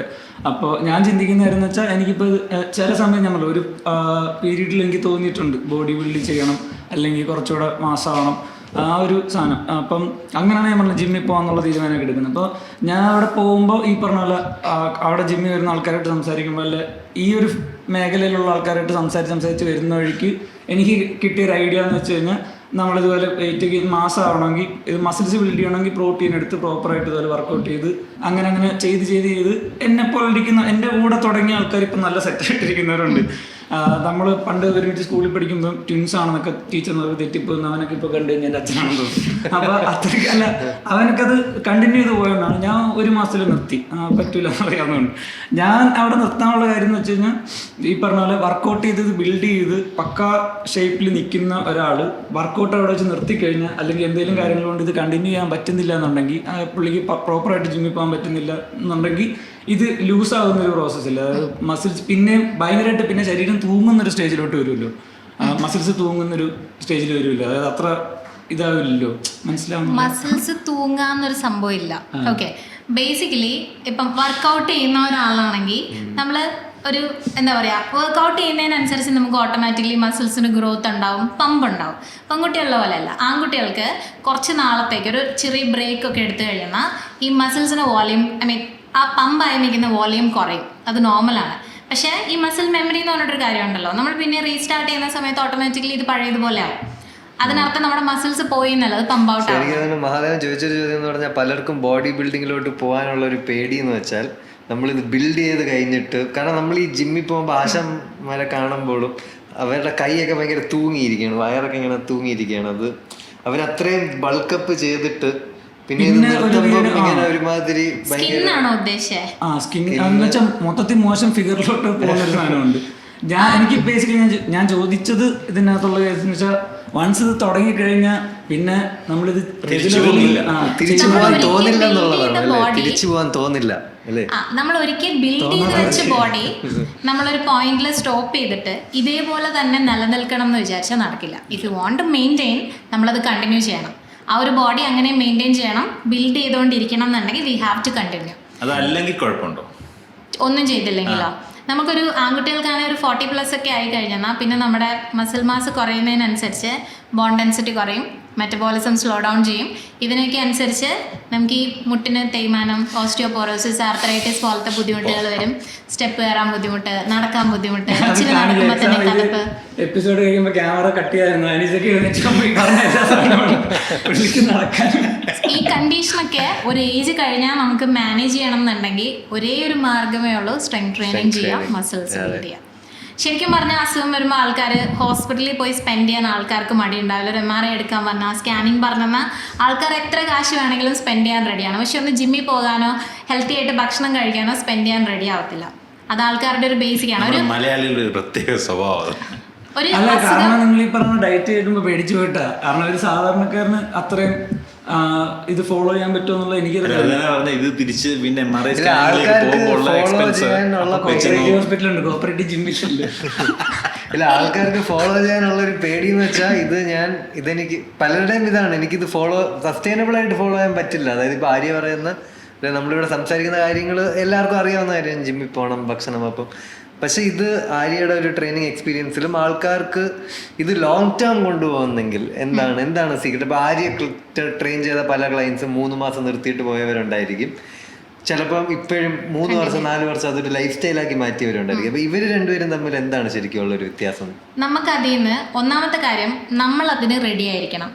ഓക്കെ, ഞാനൊരു ജേർണി സ്റ്റാർട്ട് ചെയ്തു, ഇതെൻ്റെ ലൈഫ് സ്റ്റൈലിൻ്റെ ഭാഗമാണ്, ഇതെനിക്ക് കണ്ടിന്യൂ ചെയ്ത് പോകണം എന്നൊരു ആഗ്രഹത്തോടെ ഇഷ്ടത്തോടെ വരുന്നവരായിരിക്കണം, നമ്പർ 1. അല്ലെങ്കിൽ എന്തെങ്കിലും ഒരു കണ്ടീഷൻ, ഒരു ബുദ്ധിമുട്ടോടെ വന്നിട്ട് അവരതിൽ നിന്ന് റിക്കവർ ചെയ്തവരായിരിക്കണം. സോ ഓക്കെ, എനിക്കിത് കിട്ടി, എന്തുകൊണ്ട് ഞാനിത് കണ്ടിന്യൂ ചെയ്യും എന്ന് തീരുമാനിക്കാൻ പറ്റണം. അല്ലെങ്കിൽ ഒരു സെൽഫ് മോട്ടിവേറ്റഡ് ആയിട്ട് അവർ സ്വന്തമായിട്ട് തീരുമാനമെടുത്ത് ചെയ്യാൻ പറ്റണം. പൊതുവേ വിചാരിക്കും നമ്മൾ ഈ വർക്കൗട്ട് അല്ലെങ്കിൽ ഡയറ്റൊക്കെ ഫോളോ ചെയ്യണമെങ്കിൽ ഇതൊക്കെ ഭയങ്കര എക്സ്പെൻസ് ഉള്ള കാര്യങ്ങളാണ്. ഒരു എക്സ്പെൻസും ഇല്ല.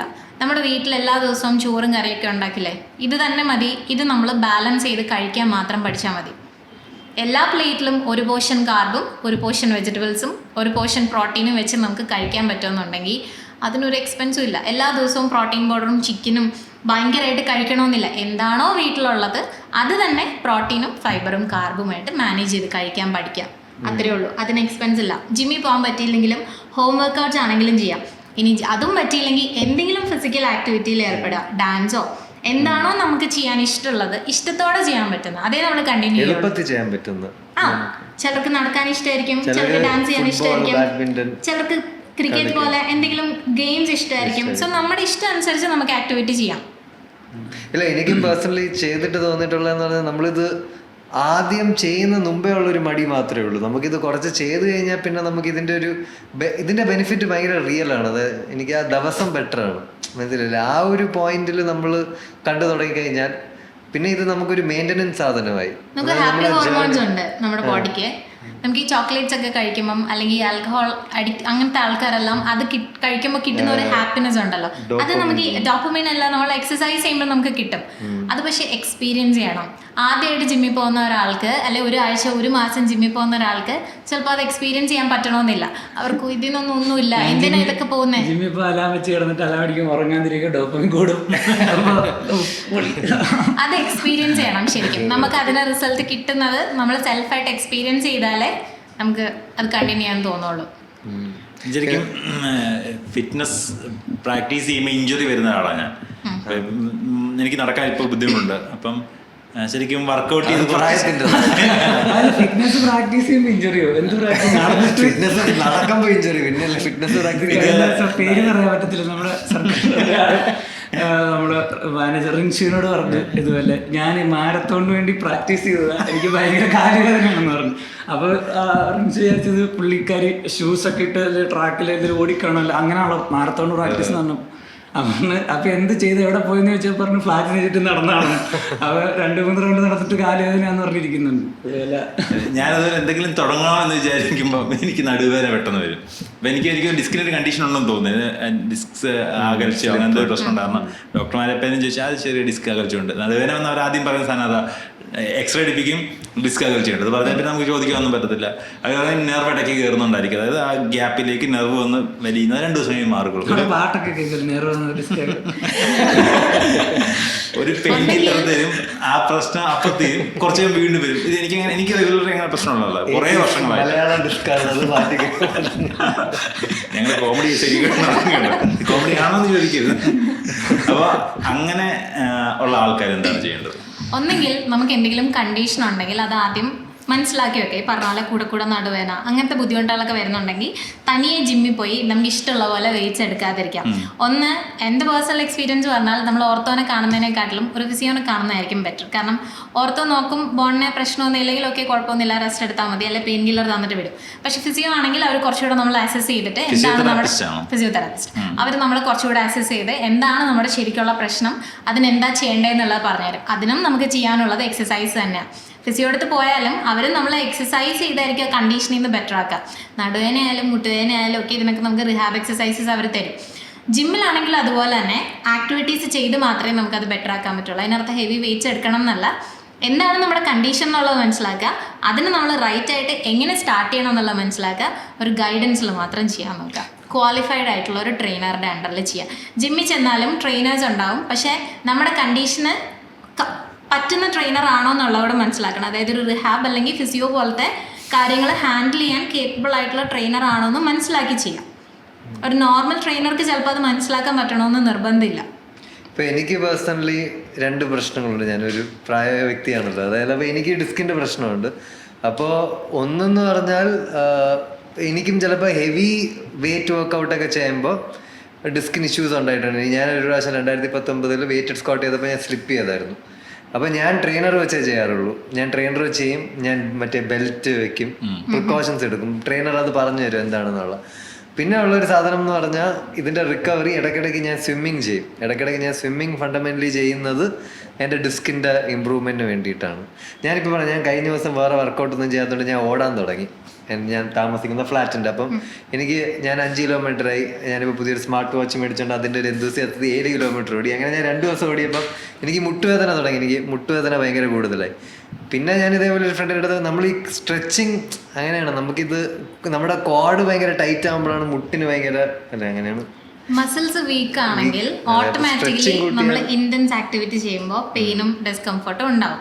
നമ്മൾ ഓൾറെഡി മുട്ട് വീക്ക് ആയിരിക്കും ഓൾറെഡി, പക്ഷെ നമ്മൾ ഇതുപോലെ എന്തെങ്കിലും ഇന്റൻസ് ആയിട്ടുള്ള ഒരു ആക്ടിവിറ്റി ചെയ്യുമ്പോഴായിരിക്കും നമ്മളത് മനസ്സിലാക്കുന്നത്. നമ്മൾ വിചാരിക്കും ഓടിയത് കൊണ്ടാണ് മുട്ടിന് വേദന വന്നതാണ്, പക്ഷെ ബേസിക്കലി അല്ല, നേരത്തെ നമ്മുടെ മസിൽസ് വീക്കാണ്, അതുകൊണ്ട് മുട്ട് വയ്യാതിരിക്കുകയാണ്. ഒരു സിറ്റുവേഷൻ വരാൻ വേണ്ടി വെയിറ്റ് ചെയ്തതാണ് ഈ വേദന കാണിക്കാൻ വേണ്ടിയിട്ട്.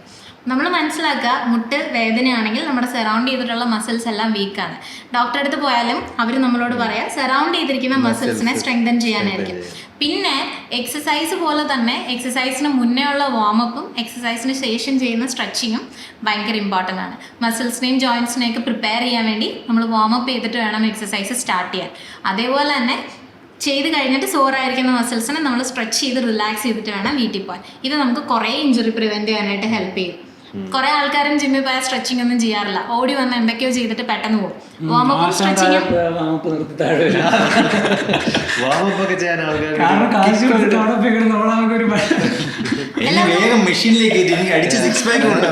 എല്ലാവർക്കും അങ്ങനെ തന്നെയാണ്. പെട്ടെന്ന് വെയിറ്റ് എടുക്കണം, പെട്ടെന്ന് എക്സസൈസ് ചെയ്യണം, അത്രേ ഉള്ളൂ. വാമപ്പ് അതൊരു യൂസ്ലെസ് കാര്യമായിട്ടാണ് കുറെ പേര് കാണാം. പക്ഷെ അത് ഒരു പ്രാവശ്യമെങ്കിലും നമ്മളത് റൈറ്റ് വേയിൽ എക്സ്പീരിയൻസ് ചെയ്യണം. വാമപ്പ് സ്ട്രെച്ചിങ്ങും ഭയങ്കര വ്യത്യാസം ഉണ്ടാകും. നമ്മുടെ ഇഞ്ചറി പ്രോൺ സാധനം എനിക്ക് തോന്നുന്നു ഏറ്റവും ഭയങ്കര ഇമ്പോർട്ടൻ്റ്. നമ്മുടെ മസിൽസ് ഓടുന്ന മുമ്പേ നമ്മുടെ മസിൽസ് ലൂസായിരിക്കണം, അല്ലെങ്കിൽ മുട്ടുവേദന എന്തായാലും ഉണ്ടായിരിക്കുമല്ലോ. കാരണം പിന്നെ മൊത്തം ലോഡ് എടുക്കുന്ന മുട്ടാണല്ലോ. അപ്പോൾ ആ ഒരു സാധനം ഞാനൊരു കാര്യം ചോദിക്കട്ടെ, അതായത് എനിക്കിപ്പം 6 പാക്സ് വേണം, ആര്യക്ക് എത്ര പെട്ടെന്ന് എനിക്ക് 6 പാക്സ് ഉണ്ടാക്കി തരാൻ പറ്റും? ഡിപ്പെൻസ് നമ്മൾ എത്ര ഡെഡിക്കേറ്റഡ് ആണ്. ഞാൻ ഭയങ്കര ഡെഡിക്കേറ്റഡ് ആണ്. പ്രോപ്പർ ആയിട്ടുള്ള വർക്ക്ഔട്ട് ഞാൻ നേരത്തെ പറഞ്ഞ പോലെ ഡയറ്റ് പ്രോപ്പർ ആയിട്ട് നോക്കണം. എത്ര ഡെഡിക്കേറ്റഡ് ആണെന്ന് വെച്ചാൽ അവനിപ്പോ ഒരു കല്യാണം വേണ്ടെന്ന് വെക്കാൻ വരെ തയ്യാറാണ് അവന്റെ കരിയറിന് വേണ്ടിയിട്ട്. മേ ബി നമുക്കിപ്പോ ഓൾറെഡി 6 പാക്ക് ഉണ്ടായിരിക്കും. കുറെ നാളായിട്ട് എക്സസൈസ് ചെയ്യുന്ന ആളാണെങ്കിൽ ഓൾറെഡി 6 പാക്ക് ഉണ്ടായിരിക്കും. പക്ഷെ അകത്തുണ്ടായിരിക്കും. പുറമെ ഫാറ്റ് ഉള്ളത് കൊണ്ടാണ് ഈ മസിൽസ് പുറത്തോട്ട് കാണാത്തത്. നമ്മളിപ്പോ ഒരു ബോഡി ബിൽഡറെ നോക്കി കഴിഞ്ഞാലും അവരുടെ 6 പാക്ക് പുറമെ കാണുന്നത് അവരുടെ ഫാറ്റ് പെർസെൻറ്റേജ് അത്രയും കുറയുന്നതുകൊണ്ടാണ്. വിസിബിൾ ആയിട്ട് നമുക്ക് 6 പാക്ക് കാണണമെങ്കിൽ നമ്മൾ ഫാറ്റ് പെർസെൻറ്റേജ് കുറച്ച് നിർത്തുക എന്നുള്ളതാണ്. ഞാൻ പക്ഷേ അങ്ങനെ അത്രയും ഫാറ്റ് പെർസെൻറ്റേജ് കുറച്ച് നിർത്താൻ ആരോടും റെക്കമെൻഡ് ചെയ്യില്ല. ഇപ്പോൾ ഒരു ബോഡി ബിൽഡർ പോലെ ഒരു പ്രൊഫഷണൽ അത്ലറ്റ് അല്ല എന്നുണ്ടെങ്കിൽ നമ്മളങ്ങനെ അത്രയും ഫാറ്റ് പെർസെൻറ്റേജ് ഒന്നും കുറച്ച് നിർത്തേണ്ട ആവശ്യമില്ല. ഒരു ജനറൽ ഒരു ഫിറ്റ്നസ് മെയിൻറ്റെയിൻ ചെയ്യാൻ വേണ്ടി ബേസിക്കലി 6 പാക്ക് അല്ല ഒരാളുടെ ഫിറ്റ്നസ് ലെവൽ ഡിസൈഡ് ചെയ്യുന്നത്. ഒരാൾക്ക് 6 പാക്ക് ഇല്ലെങ്കിലും അവർ ഹെൽത്തി ആണ്. എനിക്ക് വേണം,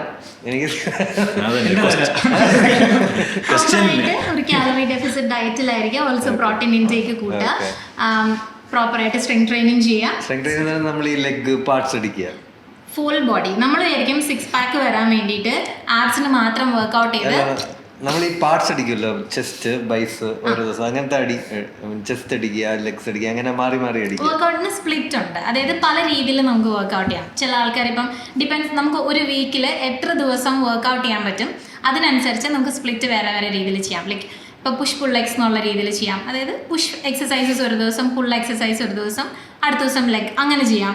അപ്പർ ബോഡി ലോവർ ബോഡി എന്നുള്ള രീതിയിൽ സ്പ്ലിറ്റ് ചെയ്ത് ചെയ്യാം. എനിക്ക് 3 മാസം 6 പാക്സ് ആണെങ്കിൽ ഞാൻ എത്ര ഫ്രീക്വൻസിയിലാണ് ചെയ്യേണ്ടത്? ഒരാഴ്ച 3 മാസം 6 പാക്ക് അത് നമുക്ക് കറക്റ്റ് ആയിട്ട് 3 മാസം ഇങ്ങനെ ചെയ്താൽ 6 പാക്ക് കിട്ടും എന്ന് പറയാൻ പറ്റത്തില്ല. ഡിപ്പെൻസ് നമ്മുടെ ബോഡി ആ ആക്ടിവിറ്റിയോടെ എങ്ങനെ റെസ്പോണ്ട് ചെയ്യുന്നു എന്നുള്ളത് നമുക്ക് പ്രോഗ്രസീവ് ആയിട്ടേ മനസ്സിലാക്കാൻ പറ്റുള്ളൂ.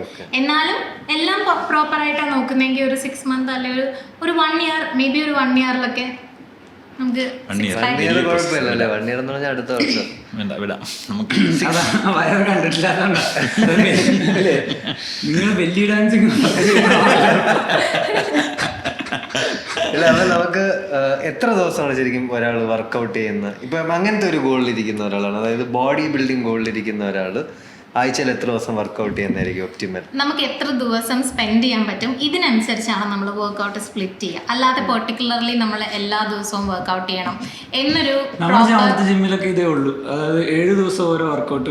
ഇന്ന് ചെസ്റ്റിന് അടിച്ചു കഴിഞ്ഞാൽ നാളെ ബൈസ്. 7 ദിവസം വർക്കൗട്ട് ചെയ്യരുതല്ലോ നമ്മൾ. എല്ലാ ദിവസവും വർക്കൗട്ട് ചെയ്യേണ്ട ആവശ്യമില്ല. നമ്മുടെ എല്ലാ ദിവസവും വർക്കൗട്ട് ചെയ്യുന്ന മോശമല്ലേ ആക്ച്വലി? അങ്ങനെയല്ല, നമ്മുടെ മസിൽസിന് റിക്കവറി എന്ന് പറഞ്ഞിട്ടൊരു കാര്യമുണ്ട്. ഇപ്പം നടക്കാൻ പോകുന്ന ആൾക്കാരാണെങ്കിൽ എല്ലാ ദിവസവും നടക്കാൻ പോയാലും പ്രശ്നമില്ല. ബട്ട് ഇപ്പം നമ്മൾ സ്ട്രെങ്ത് ട്രെയിനിങ് ചെയ്യുന്ന ആൾക്കാരാണെങ്കിൽ നമ്മുടെ ഓരോ മസിൽസിനും റിക്കവറി എന്ന് പറഞ്ഞിട്ടൊരു സ്റ്റേജ് ഉണ്ട്. അതായത് നമ്മുടെ ഈ മസിൽസിന് നമ്മൾ എക്സസൈസ് ചെയ്യുന്ന സമയത്ത് ടൈനി മൈക്രോസ്കോപ്പിക് ടിയേഴ്സ് ആണ് ഉണ്ടാകുന്നത്. ചെറിയ ചെറിയ ടിയേഴ്സ് ഉണ്ടാവും. ഇതിനെ റീബിൽഡ് ചെയ്ത് റിക്കവർ ആകാൻ കുറച്ച് സമയം വേണം. ഒരു 48 hours, ഒരു 2 ദിവസമെങ്കിലും ആ മസിൽസിന് ബ്രേക്ക് കൊടുത്തിട്ട് വേണം അടുത്ത ദിവസം, അല്ലെങ്കിൽ ആ സെയിം മസിൽസിനെ നമ്മൾ അടുത്ത ദിവസം വർക്കൗട്ട് ചെയ്യാൻ വേണ്ടിയിട്ട്. സോ റിക്കവറി ഇമ്പോർട്ടൻ്റ് ആയതുകൊണ്ട് എല്ലാ ദിവസവും വർക്കൗട്ട് ചെയ്യാതിരിക്കുക. അല്ല, ഓരോ പാർട്സിന് എനിക്കിപ്പോ 6 മാസത്തിൽ 6 പാക്സ് വേണമെന്നുള്ളൊരു ട്രെയിനിങ് പ്രോഗ്രാമിലാണെങ്കിൽ ഞാൻ ആഴ്ചയിൽ 4 ദിവസം വർക്കൗട്ട് ചെയ്യാം. എനിക്ക് എൻ്റെ ലൈഫ് സ്റ്റൈൽ വെച്ചിട്ട് ഞാൻ ഓഫീസ് ഗോയിങ് ആണ്, ഞാൻ ഒരിടത്ത് താമസിക്കുന്ന ഒരാളാണ്. എനിക്ക് 6 ദിവസം 5 ദിവസം 6 ദിവസം വേണമെങ്കിൽ 7 ദിവസം വർക്കൗട്ട് ചെയ്യാം. സോ ഞാൻ എത്ര ദിവസമാണ് വർക്കൗട്ട് ചെയ്യേണ്ടത്? എന്ത് സ്പ്ലിറ്റ് ആണെന്നതിനനുസരിച്ചിരിക്കും. ഇപ്പോൾ ഓഫീസ് ഗോയിങ് ആയിട്ടുള്ള ഒരാളാണെങ്കിൽ എല്ലാ ദിവസവും എനിക്ക് 1 മണിക്കൂർ സ്പെൻഡ് ചെയ്യാം എല്ലാ ദിവസവും. പക്ഷെ എല്ലാ ദിവസവും നമ്മൾ ജിമ്മിൽ വർക്കൗട്ട് ചെയ്യണമെന്നില്ല. ഒരു 4 to 5 days maximum strength training ചെയ്താൽ മതി. പിന്നെ focus on training, focus on eating habit. പിന്നെ ഇത്ര നാളിൽ കറക്റ്റ് വരും എന്ന് നമുക്ക് ഗ്യാരണ്ടി ചെയ്യാൻ പറ്റില്ല. മേ ബി ഓരോ ആൾക്കാർക്കുമാണ് ഞാൻ പറഞ്ഞില്ലേ. പിന്നെ നാച്ചുറൽ ബിൽഡ് ചെയ്യുമ്പോഴത്തേനും ഇറ്റ് വിൽ ടേക്ക് ടൈം. ഇപ്പം ബോഡി ബിൽഡേഴ്സിനെ പോലെ നമ്മളൊരു മെഡിസിൻ അല്ലെങ്കിൽ സ്റ്റിറോയിഡ്സ് ഒന്നും യൂസ് ചെയ്യാതെ നാച്ചുറലി ബിൽഡ് ചെയ്യുന്ന ഒരാളാവുമ്പോൾ സ്വാഭാവികമായിട്ട് ഇറ്റ് വിൽ ടേക്ക് ടൈം. അല്ലാതെ മറ്റേ മൂവി സ്റ്റാർസ് ഒക്കെ പെട്ടെന്ന് ഒരു സിനിമയ്ക്ക് വേണ്ടിയൊക്കെ പെട്ടെന്ന് ട്രൈ ചെയ്തെടുക്കത്തില്ലേ?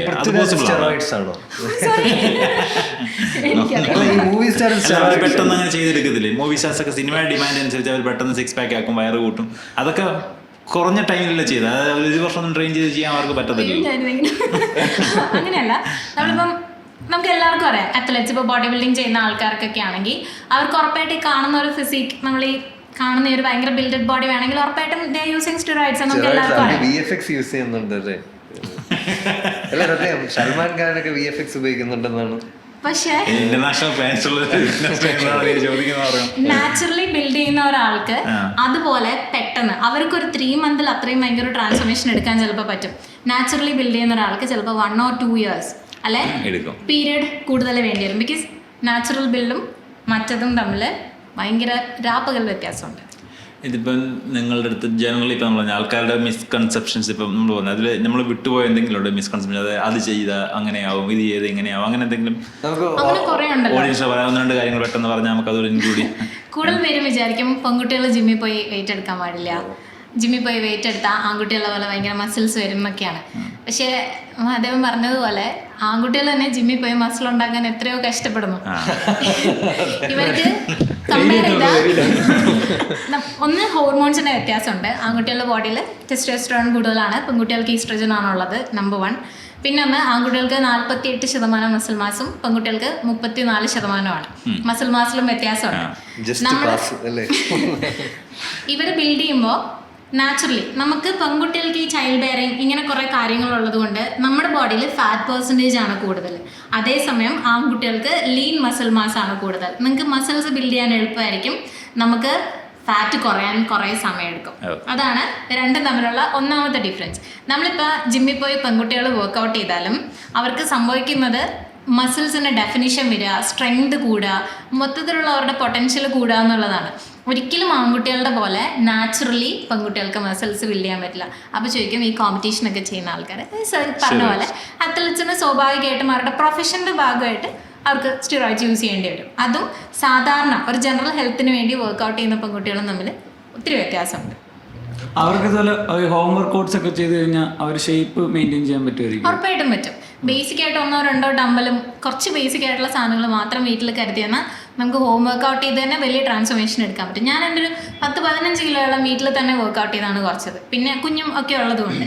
പിന്നെയാണ് ആര്യയുടെ മദറായതിനു ശേഷമാണോ ഈ ജേർണി തുടങ്ങിയത് അതോ അതിന് മുന്നേയും ഞാൻ വർക്കൗട്ടൊക്കെ ചെയ്യുന്നുണ്ട്? പക്ഷെ എനിക്ക് ശരിക്കും ഇതൊരു എന്താ പറയുക, ഒരു ചെയ്യണം, ഐ ഹാവ് ടു ചേഞ്ച് എന്ന് തോന്നിയത് കുഞ്ഞു വന്നതിന് ശേഷമാണ്. സാധാരണ 2 കുട്ടികളില്ലെന്ന് പറഞ്ഞു. 2 കുട്ടികൾ. രണ്ടാമത്തെ കുട്ടി വന്നതിന് ശേഷമാണ്. അല്ല, ആദ്യത്തെ സ്വാഭാവികമായിട്ടും നമ്മുടെ പ്രഗ്നൻസിയും പോസ്റ്റ്പാർട്ടവും നമ്മളെ നല്ലോണം പുട്ട് ഓൺ ചെയ്യിപ്പിക്കും സ്വാഭാവികമായിട്ടും. അപ്പം നമ്മുടെ സറൗണ്ടിങ്സ് നമുക്ക് കുറേ ഇൻസെക്യൂരിറ്റീസ് തരും. നമ്മുടെ കൂടെയുള്ള ആൾക്കാരൊക്കെ നമ്മളെ വേണ്ടപ്പെട്ടവരൊക്കെ പറയുമ്പോഴായിരിക്കും നമുക്ക് ഏറ്റവും കൂടുതൽ വിഷമം. പിന്നെ കുഞ്ഞൊക്കെ ജനിച്ചു കഴിഞ്ഞാൽ അമ്മമാർ പൊതുവെ അവരവരുടെ ഹെൽത്ത് നോക്കുന്നത് കുറവായിരിക്കും. ഓക്കെ, കുഞ്ഞൊക്കെ ആയില്ലേ, ഇനിയിപ്പം ഇങ്ങനെയൊക്കെ പോട്ടെ, അങ്ങനെ വിചാരിക്കുന്നവരായിരിക്കും കൂടുതൽ. പക്ഷേ നമ്മളൊരു എഫേർട്ട് എടുത്താലല്ലാതെ നമുക്ക് അതിൽ നിന്ന് പുറത്തേക്ക് വരാൻ പറ്റില്ല ഒരമ്മമാർക്കും. ബിക്കോസ് അവരുടെ ചുറ്റുമുള്ള ആരും അവരെ ഇതിൽ നിന്നൊക്കെ നീ പഴയ പോലെ ആവാൻ നിനക്ക് പറ്റും, പക്ഷെ നീ ഒന്ന് ട്രൈ ചെയ്യുന്ന ആരും പറയില്ല, ബ്ലെയിം ചെയ്യുള്ളൂ. ഓക്കെ ഇങ്ങനെയാണ്, അല്ലെ നീ ഒന്നും ചെയ്യുന്നില്ലല്ലോ, നിനക്ക് അതിന് ഇവിടെ എന്താ പണി, ഇങ്ങനെയൊക്കെ ചോദിക്കുകയുള്ളൂ. ആരും അവരെ ഹെൽപ്പ് ചെയ്യണത് കുറവായിരിക്കും. സോ എപ്പോഴും എല്ലാ അമ്മമാരും അവർ സെൽഫായിട്ട് വിചാരിക്കണം, ഓക്കെ എനിക്കിതിൽ നിന്ന് പുറത്ത് വരണം, എനിക്ക് എൻ്റെ ശരീരം നോക്കണം എന്ന് സെൽഫായിട്ട് ഡിസൈഡ് ചെയ്യും. പോസ്റ്റ്മോർട്ടം സ്റ്റേജിൽ ചെയ്യാൻ പറ്റുന്ന സെപ്പറേറ്റ് വർക്കൗട്ട്സ് ഉണ്ട്. 2 ചോദ്യം ചോദിക്കാനുണ്ട്. അങ്ങനെ അല്ല, അതിനായിട്ടുള്ള സെപ്പറേറ്റ് വർക്കൗട്ട് ഉണ്ടോ? അങ്ങനെ പെർട്ടിക്കുലർ ഇന്ന വർക്കൗട്ട് ചെയ്യണം എന്നില്ല, പക്ഷേ we have to take care. ഇപ്പോൾ ഡെലിവറി കഴിഞ്ഞ അമ്മമാരാണേലും സിസേറിയൻ കഴിഞ്ഞവരാണേലും we have to take care. അവർക്ക് കുറച്ച് എക്സ്ട്രാ കെയർ കൊടുത്തിട്ടായിരിക്കണം നമ്മൾ ട്രെയിനിങ് ചെയ്യിപ്പിക്കുന്നത്. നോർമൽ ഡെലിവറി കഴിഞ്ഞവർക്കാണെങ്കിൽ ഒരു മാസം റെസ്റ്റ് കഴിഞ്ഞാൽ തന്നെ ചെറിയ രീതിയിൽ നടന്നു തുടങ്ങാം. അവരുടെ ഡോക്ടറിൻ്റെ പെർമിഷനോട് കൂടി ചെറിയ രീതിയിൽ സ്ട്രെങ്ത് ട്രെയിനിങ് സ്റ്റാർട്ട് ചെയ്യാം, പ്രശ്നമൊന്നുമില്ല. സിസേറിയൻ കഴിഞ്ഞ അമ്മമാർക്കാണെങ്കിലും ഒരു 2 മാസത്തേക്ക് റെസ്റ്റ് മാത്രമേ നമുക്ക് ആവശ്യം വരുള്ളൂ. ചെറിയ രീതിയിൽ മൂവ്മെൻറ്റ്സ് ചെയ്യുന്ന തുടങ്ങി പയ്യെ പ്രോഗ്രസീവായിട്ട് വെയിറ്റ് ഒക്കെ ലിഫ്റ്റ് ചെയ്ത് തുടങ്ങാം. മറ്റൊരു ഞാൻ ഇങ്ങനെ കേട്ടിട്ടുണ്ട്, ഈ ഡെലിവറി കഴിഞ്ഞിട്ട് ചില ആൾക്കാർ ഈ പറഞ്ഞ മറ്റേ കൺസ്യൂം ചെയ്യുന്ന ഡ്രിങ്ക് എന്ന് പറഞ്ഞ മറ്റേ കഷായം കുടിക്കുന്ന കഷായം അങ്ങനെ കഷായം അത് കേട്ടാണ്. ഐ മീൻ അത് ശരിക്കും എന്തെങ്കിലും ഹെൽപ്ഫുൾ സാധനമാണോ നമുക്കറിയത്തില്ല. പണ്ടൊക്കെ എന്ന് പറഞ്ഞാൽ നമ്മൾ ഇപ്പോഴത്തെ പോലത്തെ ഈ ഡോക്ടേഴ്സ് നമ്മുടെ ഇൻഫ്രാസ്ട്രക്ചേഴ്സ് ഒന്നും അത്രയും ഡെവലപ്ഡ് ആയിട്ടില്ല. അപ്പോൾ ഈ കഷായം, ഈ പറഞ്ഞ പോലെ നാട്ടുവൈദ്യം, ഇങ്ങനത്തെ മരുന്നുകൾ കൊണ്ടാണ് ഈ ഡെലിവറി കഴിഞ്ഞ അമ്മമാരുടെ യൂട്രസ് ചുരുങ്ങാൻ, ഇങ്ങനെ ബാക്ക് ടു നോർമൽ ആവാൻ വേണ്ടിയിട്ടൊക്കെയാണ് ഈ കഷായം മരുന്നുകളൊക്കെ കൊടുത്തുകൊണ്ടിരുന്നത്. പക്ഷെ ഇപ്പോൾ ഡെലിവറി കഴിയുമ്പോൾ തന്നെ ഇതെല്ലാം പഴയതുപോലെ ആവാനുള്ള മെഡിസിൻസും കാര്യങ്ങളും എല്ലാം തന്നിട്ടാണ് നമ്മൾ ഈവൻ ലേബർ റൂമിൽ നിന്ന് തന്നെ പുറത്തേക്ക് കൊണ്ടുവരുന്നത്. സോ എൻ്റെ പേഴ്സണൽ ഇതിൽ പറഞ്ഞാൽ നമുക്ക് ബേസിക്കലി അത് ആവശ്യമില്ല. പിന്നെ കഷായം കുടിക്കേണ്ട എന്ന ആര്യ ആക്ച്വലി അതാ ശരിക്കും ചുമ്മാ വെറുതെ ആൾക്കാർ ഫോളോ ചെയ്യണോ, ശരിക്കും ഹെൽപ്ഫുൾ ആയിരിക്കുമോ ഇപ്പൊ ഈ അമ്മമാരൊക്കെ ഉള്ളവരാണെങ്കിൽ ഈ പറഞ്ഞ ഡെലിവറി കഴിയുമ്പോൾ ഇപ്പൊ അങ്ങനത്തെ ഇത് ഓൾറെഡി അങ്ങനെയാണ് ചെയ്തു വരണമെന്നുള്ള എനിക്കറിയത്തില്ല. നമുക്ക് ഇപ്പോഴത്തെ ഒരു ജനറേഷനിൽ ബേസിക്കലി അത് ഭയങ്കര ഇമ്പോർട്ടൻ്റ് ആയിട്ടുള്ള കാര്യമാണോ എന്ന് ചോദിച്ചാൽ അല്ല. ഹെൽത്ത് അത്യാവശ്യം ശ്രദ്ധിക്കുന്ന ഒരാളാണെങ്കിൽ അതിന്റെ ആവശ്യം. പണ്ട് വീടുകളിലാണ് പ്രസവിക്കുന്നത്, അവർക്ക് വേണ്ട പ്രോപ്പർ കെയർ ഒന്നും കിട്ടുന്നില്ല. പക്ഷെ ഇപ്പം എന്ന് പറഞ്ഞാൽ അങ്ങനെയല്ല. നമ്മൾ ഹോസ്പിറ്റലിൽ നിന്ന് ഇറങ്ങുമ്പോഴേ ഓൾമോസ്റ്റ് നമ്മുടെ എല്ലാ കാര്യങ്ങളും ശരിയാക്കിയിട്ടായിരിക്കും അവർ നമ്മളെ ഹോസ്പിറ്റലിൽ നിന്ന് വിടുന്നത് തന്നെ. സോ ഇപ്പൊ ഞാൻ പണ്ട് നേരത്തെ റിലേഷൻഷിപ്സിലായിരുന്നപ്പോൾ ഞാനിങ്ങനെ റിലേഷൻഷിപ്സിലായിരുന്നപ്പോൾ നമ്മൾ ഈ ഫ്യൂച്ചറിനെ പറ്റി സംസാരിക്കും, പിള്ളേരെ പറ്റി സംസാരിക്കുമ്പോൾ എപ്പോഴും കിട്ടുന്ന ഒരു പോയിന്റാണ് ബോഡിക്ക് ഡാമേജ് ഉണ്ടാവും എന്നുള്ളത്. അതായത് പ്രഗ്നൻസി എന്ന് പറയുന്ന ഒരു പ്രോസസ്സ്, ഡെലിവറി എന്ന് പറയുന്ന ഒരു പ്രോസസ്സ് ഫീമെയിൽ ബോഡിക്ക് എന്തെങ്കിലും ടൈപ്പ് ഓഫ് ഒരു ഭയങ്കര ഇർറിപ്പയറബിൾ ഒരു ഡിഫറൻസ് കൊണ്ടുവരാറുണ്ടോ? ഒരു പ്രഗ്നൻസിക്ക് മുമ്പുള്ള ഒരു സ്ത്രീയുടെ മെന്റൽ ആൻഡ് ഫിസിക്കൽ സ്റ്റാറ്റസും ഡെലിവറിക്ക് ശേഷവും എക്സ്ട്രീംലി രണ്ടായിരിക്കും. ഒരു കുഞ്ഞ് വരുന്നതിന് മുമ്പും ശേഷവും ശരിക്കും അതൊരു രണ്ട് ഫേസ് ആണ്. പോസ്റ്റ്മോർട്ടം ഇപ്പം കൂടുതൽ പേരും പോസ്റ്റ്മോർട്ടം ഡിപ്രഷന്റെ കാര്യം പറയുമ്പോൾ പറയും എൻ്റെ ഒന്നും അമ്മമാർക്കൊന്നും ഇതില്ലായിരുന്നു, അല്ല ഞങ്ങളുടെ ഒന്നും സമയത്ത് ഇതില്ലായിരുന്നല്ലോ, നിങ്ങൾക്ക് ഇപ്പോഴും ഇതൊക്കെ ഇത് ഫാഷനാണ് എന്നുള്ള ഇതാണ്. പക്ഷെ അങ്ങനെയല്ല ഇപ്പോഴത്തെ ലൈഫ് സ്റ്റൈൽ. പണ്ടത്തെ അമ്മമാർക്ക് ജോലിക്ക് പോകണം, പൈസ ഉണ്ടാക്കി കൊണ്ടുവന്നിട്ട് ഇങ്ങനെ കാര്യങ്ങളൊക്കെ നടത്തണമല്ലോ, അങ്ങനത്തെ ടെൻഷനൊന്നും ഇല്ല. പക്ഷെ ഇപ്പോഴത്തെ അമ്മമാർ കൂടുതൽ പേരും ജോലിക്ക് പോകുന്നവരാണ്. കുറേ ടെൻഷനും സ്ട്രെസ്സും ഉണ്ടാവും ഇപ്പോഴത്തെ അമ്മമാർക്ക്. അപ്പം ഇവരുടെ ഈ സ്ട്രെസ്സും ലൈഫ് സ്റ്റൈലിൻ്റെ ഭാഗമായിട്ടും ഒക്കെയാണ് ഇവർക്ക് ഈ പോസ്റ്റ്മോർട്ടം ഡിപ്രഷൻ എന്ന് പറയുന്ന കാര്യമുള്ളത്. ഒരു 100-ൽ ഒരു 40% സ്ത്രീകളെങ്കിലും പോസ്റ്റ്മോർട്ടം ഡിപ്രഷൻ എക്സ്പീരിയൻസ് ചെയ്യുന്നവരാണ്. സോ ഒരിക്കലും അതൊരു അഭിനയമാണ് അല്ലെങ്കിൽ അറ്റൻഷന് വേണ്ടി എടുക്കുന്ന കാര്യമാണെന്ന് ആരും വിചാരിക്കരുത്. ബിക്കോസ് അത് എക്സ്പീരിയൻസ് ചെയ്ത ഒരാൾക്ക് മാത്രമേ അത് മനസ്സിലാക്കാൻ പറ്റുള്ളൂ. സോ നമ്മൾ അവരെ സപ്പോർട്ട് ചെയ്യുക എന്നുള്ളതാണ് ആ ഒരു സ്റ്റേജിൽ നമുക്ക് ചെയ്യാൻ പറ്റുക. പിന്നെ ഡെലിവറിക്ക് മുമ്പുള്ളൊരു ശരീരം ഉണ്ടല്ലോ, ഇത് കഴിയുമ്പോൾ ഇത് മാറി എന്നുള്ളത് അവർക്ക് തന്നെ അക്സെപ്റ്റ് ചെയ്യാൻ ഭയങ്കര പാടായിരിക്കും. നമ്മൾ കണ്ടുകൊണ്ടിരിക്കുമ്പോൾ നമുക്ക് ചിലപ്പോൾ അതൊരു വലിയ കാര്യമായിരിക്കില്ല. പക്ഷേ ഡെലിവറി കഴിഞ്ഞ ഒരു അമ്മ അവരുടെ ശരീരം പിന്നെ കണ്ണാടിയിൽ കുഞ്ഞ് വന്നു കഴിഞ്ഞിട്ട് കാണുമ്പം അവരത് അക്സെപ്റ്റ് ചെയ്യാൻ റെഡിയാണോ അല്ലയോ എന്നുള്ളത് ഭയങ്കര അതൊരു ജസ്റ്റ് ഒരു കോസ്മെറ്റിക് സാധനമാണോ അതോ ശരിക്കും നമ്മുടെ എല്ലാ അമ്മമാരും അത് അക്സെപ്റ്റ് ചെയ്യും. ഓക്കെ അപ്പോൾ ഓക്കെ നമുക്ക് സ്ട്രെച്ച് മാർക്സ് വരുന്നു, അല്ലെങ്കിൽ നമ്മുടെ ബോഡി മാറുന്നു, സ്കിന്ന് ലൂസ് ആവുന്നു, ബെല്ലി സാഗി ആവുന്നു, ഇതൊക്കെ എല്ലാ അമ്മമാരും അക്സെപ്റ്റ് ചെയ്യും. ബിക്കോസ് അവരൊരു കുഞ്ഞിന് ജന്മം കൊടുത്തിട്ടാണല്ലോ. പക്ഷേ കുറേ പേർക്കൊക്കെ ഇതൊന്ന് അക്സെപ്റ്റ് ചെയ്യാൻ കുറച്ച് സമയമെടുക്കും. ഓക്കെ എൻ്റെ ബോഡി ഇങ്ങനെ മാറിയല്ലോ, അത് അക്സെപ്റ്റ് ചെയ്യാൻ ഇച്ചിരി സമയമെടുക്കും. ദീപക്ക് ചോദിച്ച ചോദ്യം എനിക്ക് അത് തിരിച്ചു വരാൻ പറ്റാത്ത വിധത്തിലാണ് കാര്യം അല്ലല്ലോ, അതല്ലേ ക്വസ്റ്റ്യൻ. വേണം അതായത് എഫേർട്ട് ഇടുന്ന ഒരാൾക്ക് തിരിച്ചു വരാൻ പറ്റും. എക്സാം ആണല്ലോ. ആര്യെ കണ്ട കോളേജ് സ്റ്റുഡന്റ് ആണെന്നല്ലേ നമ്മള് വെളിയിൽ നിന്നൊക്കെ കാണത്തുള്ളൂ. ആര്യ മദർ ഓഫ് ടു എനിക്ക് ഡെലിവറി കഴിഞ്ഞ സമയത്ത് എനിക്ക് അങ്ങനെ പറയാൻ പാടുണ്ടോന്ന് എനിക്ക് അറിഞ്ഞൂടാ. എനിക്ക് ഡെലിവറി കഴിഞ്ഞ സമയത്ത് ഞാൻ വീട്ടിൽ വന്ന് ആ ഫസ്റ്റ് വീക്ക് ഞാൻ കണ്ണാടിയിൽ എൻ്റെ വയറ് നോക്കുമ്പോൾ ഇറ്റ് വാസ് ലൈക്ക് ഒരു കറുത്ത പ്ലാസ്റ്റിക് കവർ ചുരുട്ടി വെച്ചതുപോലെയായിരുന്നു എൻ്റെ വയറിൻ്റെ ഭാഗം ഉണ്ടായിരുന്നത്. എനിക്കത് ഭയങ്കര ഇൻസെക്യൂരിറ്റി ആയിരുന്നു. ഇവൻ ഞാൻ എൻ്റെ കുഞ്ഞിനെ എത്ര സ്നേഹിക്കുന്നുണ്ടെങ്കിലും എൻ്റെ കുഞ്ഞിന് വേണ്ടിയിട്ടാണെങ്കിൽ പോലും എൻ്റെ ശരീരം ഇങ്ങനെ മാറി എന്നുള്ളത് അക്സെപ്റ്റ് ചെയ്യാൻ ഭയങ്കര പാടായിരുന്നു. അപ്പം ആ ദിവസം ഞാൻ ഒരിക്കലും വിചാരിച്ചിട്ടില്ല എൻ്റെ ശരീരം ഇപ്പോൾ ഉള്ളതുപോലെ മാറുമെന്ന്. പക്ഷെ ഇപ്പം എൻ്റെ ബോഡി ഒരു 80% പഴയതുപോലെ തന്നെയാണ്. ആ സ്ട്രെച്ച് മാർക്സ് ഒന്നും നമുക്ക് വന്നത് മാറത്തില്ലെങ്കിൽ പോലും നമ്മുടെ ബോഡി കുറേ ടോൺ ചെയ്യാനും ഒരു 80% എങ്കിലും പഴയതുപോലെ മാറ്റിയെടുക്കാനും നമുക്ക് ഓഫ് കോഴ്സ് പറ്റും. പക്ഷെ നമ്മളൊരു എഫേർട്ട് എടുക്കണമെന്ന് മാത്രം. തനിയെ മാറുമെന്ന് വിചാരിച്ചാൽ നടക്കില്ല. നമ്മൾ അതിന് വേണ്ടി ഒരു എഫേർട്ട് എടുക്കണം. നമുക്ക് വേണ്ടി നമ്മൾ തന്നെ കുറേ എഫേർട്ട് എടുത്താൽ ഉറപ്പായിട്ടും അത് പഴയ പോലെയാവും. ഈ ആര്യയുടെ ജീവിതത്തിൽ ഇപ്പം ആര്യ ഇത്രയും ഫിറ്റ്നസ് മോട്ടിവേറ്റഡ് അല്ലല്ലോ, അപ്പോൾ അതിൽ എന്തെങ്കിലും ഒരു പിവറ്റൽ മൊമെന്റ് ഉണ്ടായിട്ടുണ്ട്? ആരെങ്കിലും പറഞ്ഞതോ അല്ലെങ്കിൽ ഒരു പോയിന്റിൽ ഫക്ക് ദിസ് ഞാൻ ഇനി ഫുൾ ഫിറ്റ്നസ് ഫോക്കസ്ഡ്, അങ്ങനത്തെ എന്താണ് ആ ഒരു പോയിന്റ്? കാരണം അങ്ങനത്തെ ഒരു പോയിന്റ് പലരുടെ ജീവിതത്തിൽ ഉണ്ടാവാറുണ്ടല്ലോ. ബേസിക്കലി ഞാനൊരു സിംഗിൾ മദറാണ്. എനിക്ക് 2 പെൺകുട്ടികളാണുള്ളത്. സോ എനിക്കെപ്പോഴും എൻ്റെ മക്കൾ എന്നെ പോലെ എന്നോട് നേരത്തെ ചോദിച്ചില്ല എനിക്ക് റോൾ മോഡൽ ഉണ്ടോന്ന്. ബേസിക്കലി എനിക്ക് റോൾ മോഡൽ പക്ഷെ എൻ്റെ മക്കൾക്കൊരു റോൾ മോഡൽ ആവണമെന്നുള്ളതാണ് എൻ്റെ ഒരാഗ്രഹം. എൻ്റെ മക്കൾ എന്നെ കണ്ടിട്ട് ഞങ്ങൾക്ക് ഞങ്ങളുടെ അമ്മയെ പോലെ ആവണം, ഞങ്ങൾക്ക് അമ്മയെ പോലെ ആയാൽ മതി, അവർ അങ്ങനെ പറയണം എന്നാണ് എൻ്റെ ആഗ്രഹം. സോ ഞാൻ എത്രത്തോളം ബെറ്റർ ആവണം, അല്ലെ എനിക്കൊരു പെർഫെക്റ്റ് മദർ ആവണം എന്നുള്ളതല്ല. ഞാൻ സെൽഫായിട്ട് ഹാപ്പി ആയിട്ടിരുന്നാൽ അവരും അങ്ങനെ തന്നെ ആയിരിക്കും വളരുന്നത്. ബിക്കോസ് നമ്മളൊക്കെ കുഞ്ഞിലെ നമ്മുടെ അമ്മമാരെയൊക്കെ കണ്ടിട്ട് അങ്ങനെ നമ്മുടെ പാരൻസ് കുറേ ഇൻഫ്ലുവൻസ് ചെയ്യുമല്ലോ. സോ എൻ്റെ മക്കൾക്കും ഭയങ്കര ഒരു പോസിറ്റീവ് ഇൻഫ്ലുവൻഷ്യൽ പാർട്ടായിരിക്കണം ഞാൻ എന്നുള്ളത് എനിക്ക് ഭയങ്കര ഇമ്പോർട്ടൻ്റ് ആണ്. എൻ്റെ മോള് പഠിക്കുന്ന സ്കൂളിൽ അവരെല്ലാ ദിവസവും രാവിലെ യോഗയൊക്കെ ചെയ്യിപ്പിച്ചിട്ടാണ് ക്ലാസ് തുടങ്ങുക. എൻ്റെ കുട്ടി ഇവിടെ എല്ലാ ദിവസവും രാവിലെ അവൾ യോഗ ചെയ്യും. എൻ്റെ അമ്മയുടെ കൂടെ എല്ലാ ദിവസവും യോഗ ചെയ്യും. ഇളയാൾക്ക് 3 വയസ്സേ ഉള്ളൂ. ഇവർ എക്സസൈസ് ചെയ്യുന്നത് കാണുമ്പം ഇളയവളും അവരുടെ കൂട്ടത്തിൽ ചെയ്യും. ഇവൻ അവൻ സ്കൂളിൽ പോകാൻ തുടങ്ങിയില്ലെങ്കിൽ പോലും ഒരാൾ ചെയ്യുന്നത് കണ്ട് ആ ഒരു പോസിറ്റീവ് ഇമ്പാക്റ്റ് ഇവരിലേക്കും വരണമെന്നുള്ളതാണ്. ഇവിടെ ഞാനുള്ള ദിവസമാണെങ്കിലും എൻ്റെ കൂടെ അവർ എക്സസൈസ് ചെയ്യും, ഞാൻ കഴിക്കുന്നത് പോലെ. അപ്പോൾ ഇങ്ങനെ പറയും, അമ്മ ഇപ്പോൾ വീട്ടിൽ ചിക്കൻ വെക്കുന്ന ദിവസമാണേ അമ്മ ഒരു പീസ് ചിക്കനെ കൊടുത്തോളെങ്കിൽ എന്നെ വിളിച്ചിട്ട് പറയും, അമ്മ എനിക്ക് അമ്മമ്മ പ്രോട്ടീൻ തരുന്നില്ല, പ്രോട്ടീൻ കുറച്ചേ തരുന്നുള്ളൂ. എന്നുവെച്ചാൽ ഡേണോ നമ്മൾ പറയുന്ന കാര്യങ്ങൾ അവർ ഒബ്സർവ് ചെയ്യണു. ഇതിൽ നിന്ന് അവർ കാര്യങ്ങൾ കംപ്ലീറ്റ്ലി മനസ്സിലായിട്ടല്ലെങ്കിലും അവർക്ക് എവിടേക്കോ അത് കിട്ടുന്നുണ്ട്. സോ അതൊരു അപ്പോൾ എങ്ങനെയാണ് ആ ജേർണി തുടങ്ങിയത്? അതായത് ഇപ്പം നേരത്തെ പറഞ്ഞില്ലേ എത്ര ആദ്യം 15 കിലോ, അപ്പം അത് എത്ര വർഷം എടുത്തു ആര്യക്ക് ഇപ്പോഴത്തെ ഒരു ഫിറ്റ്നസ് ലെവലിലോട്ട് ആകാനും? ശരിക്കും എൻ്റെ ആദ്യത്തെ ഏത് പോയിന്റിലാണ് ആര്യ ഇതൊരു കരിയർ ആക്കാമെന്ന് വിചാരിച്ചത്? കരിയർ ആക്കാൻ വേണ്ടിയിട്ട് ചൂസ് ചെയ്തൊരു കരിയർ അല്ല ഇത്. ഞാൻ പഠിച്ചതെല്ലാം ഫാഷൻ ഡിസൈനിങ്ങാണ്. ചെറുതിലെ മുതലേ വണ്ണം ഉണ്ടെങ്കിലും കൊച്ചിലൊന്നും എനിക്കതൊരു ഭയങ്കര ഇൻസെക്യൂരിറ്റി ആയിട്ടൊന്നും തോന്നിയിട്ടില്ല. ഓക്കെ, എൻ്റെ വണ്ണം എനിക്കൊരു പ്രശ്നമാണെന്ന് തോന്നിയിട്ടില്ല. കാരണം എൻ്റെ അച്ഛനും അമ്മയെല്ലാം എന്നെ അങ്ങനെ കൊണ്ടുവന്നിട്ടുള്ളത്. ഇതൊരു ഇൻസെക്യൂരിറ്റി ആണെന്ന് തോന്നാൻ വേണ്ട. എനിക്ക് തോന്നിയിട്ടുണ്ട് നമുക്കൊരു 8-9 വയസ്സ് വരെ വണ്ണം ഭയങ്കര ക്യൂട്ടാണ് അല്ലേ? 6 വയസ്സ് വരെ വണ്ണമുള്ള കുട്ടിയാണ് റൂമിന്റെ സ്റ്റാർ.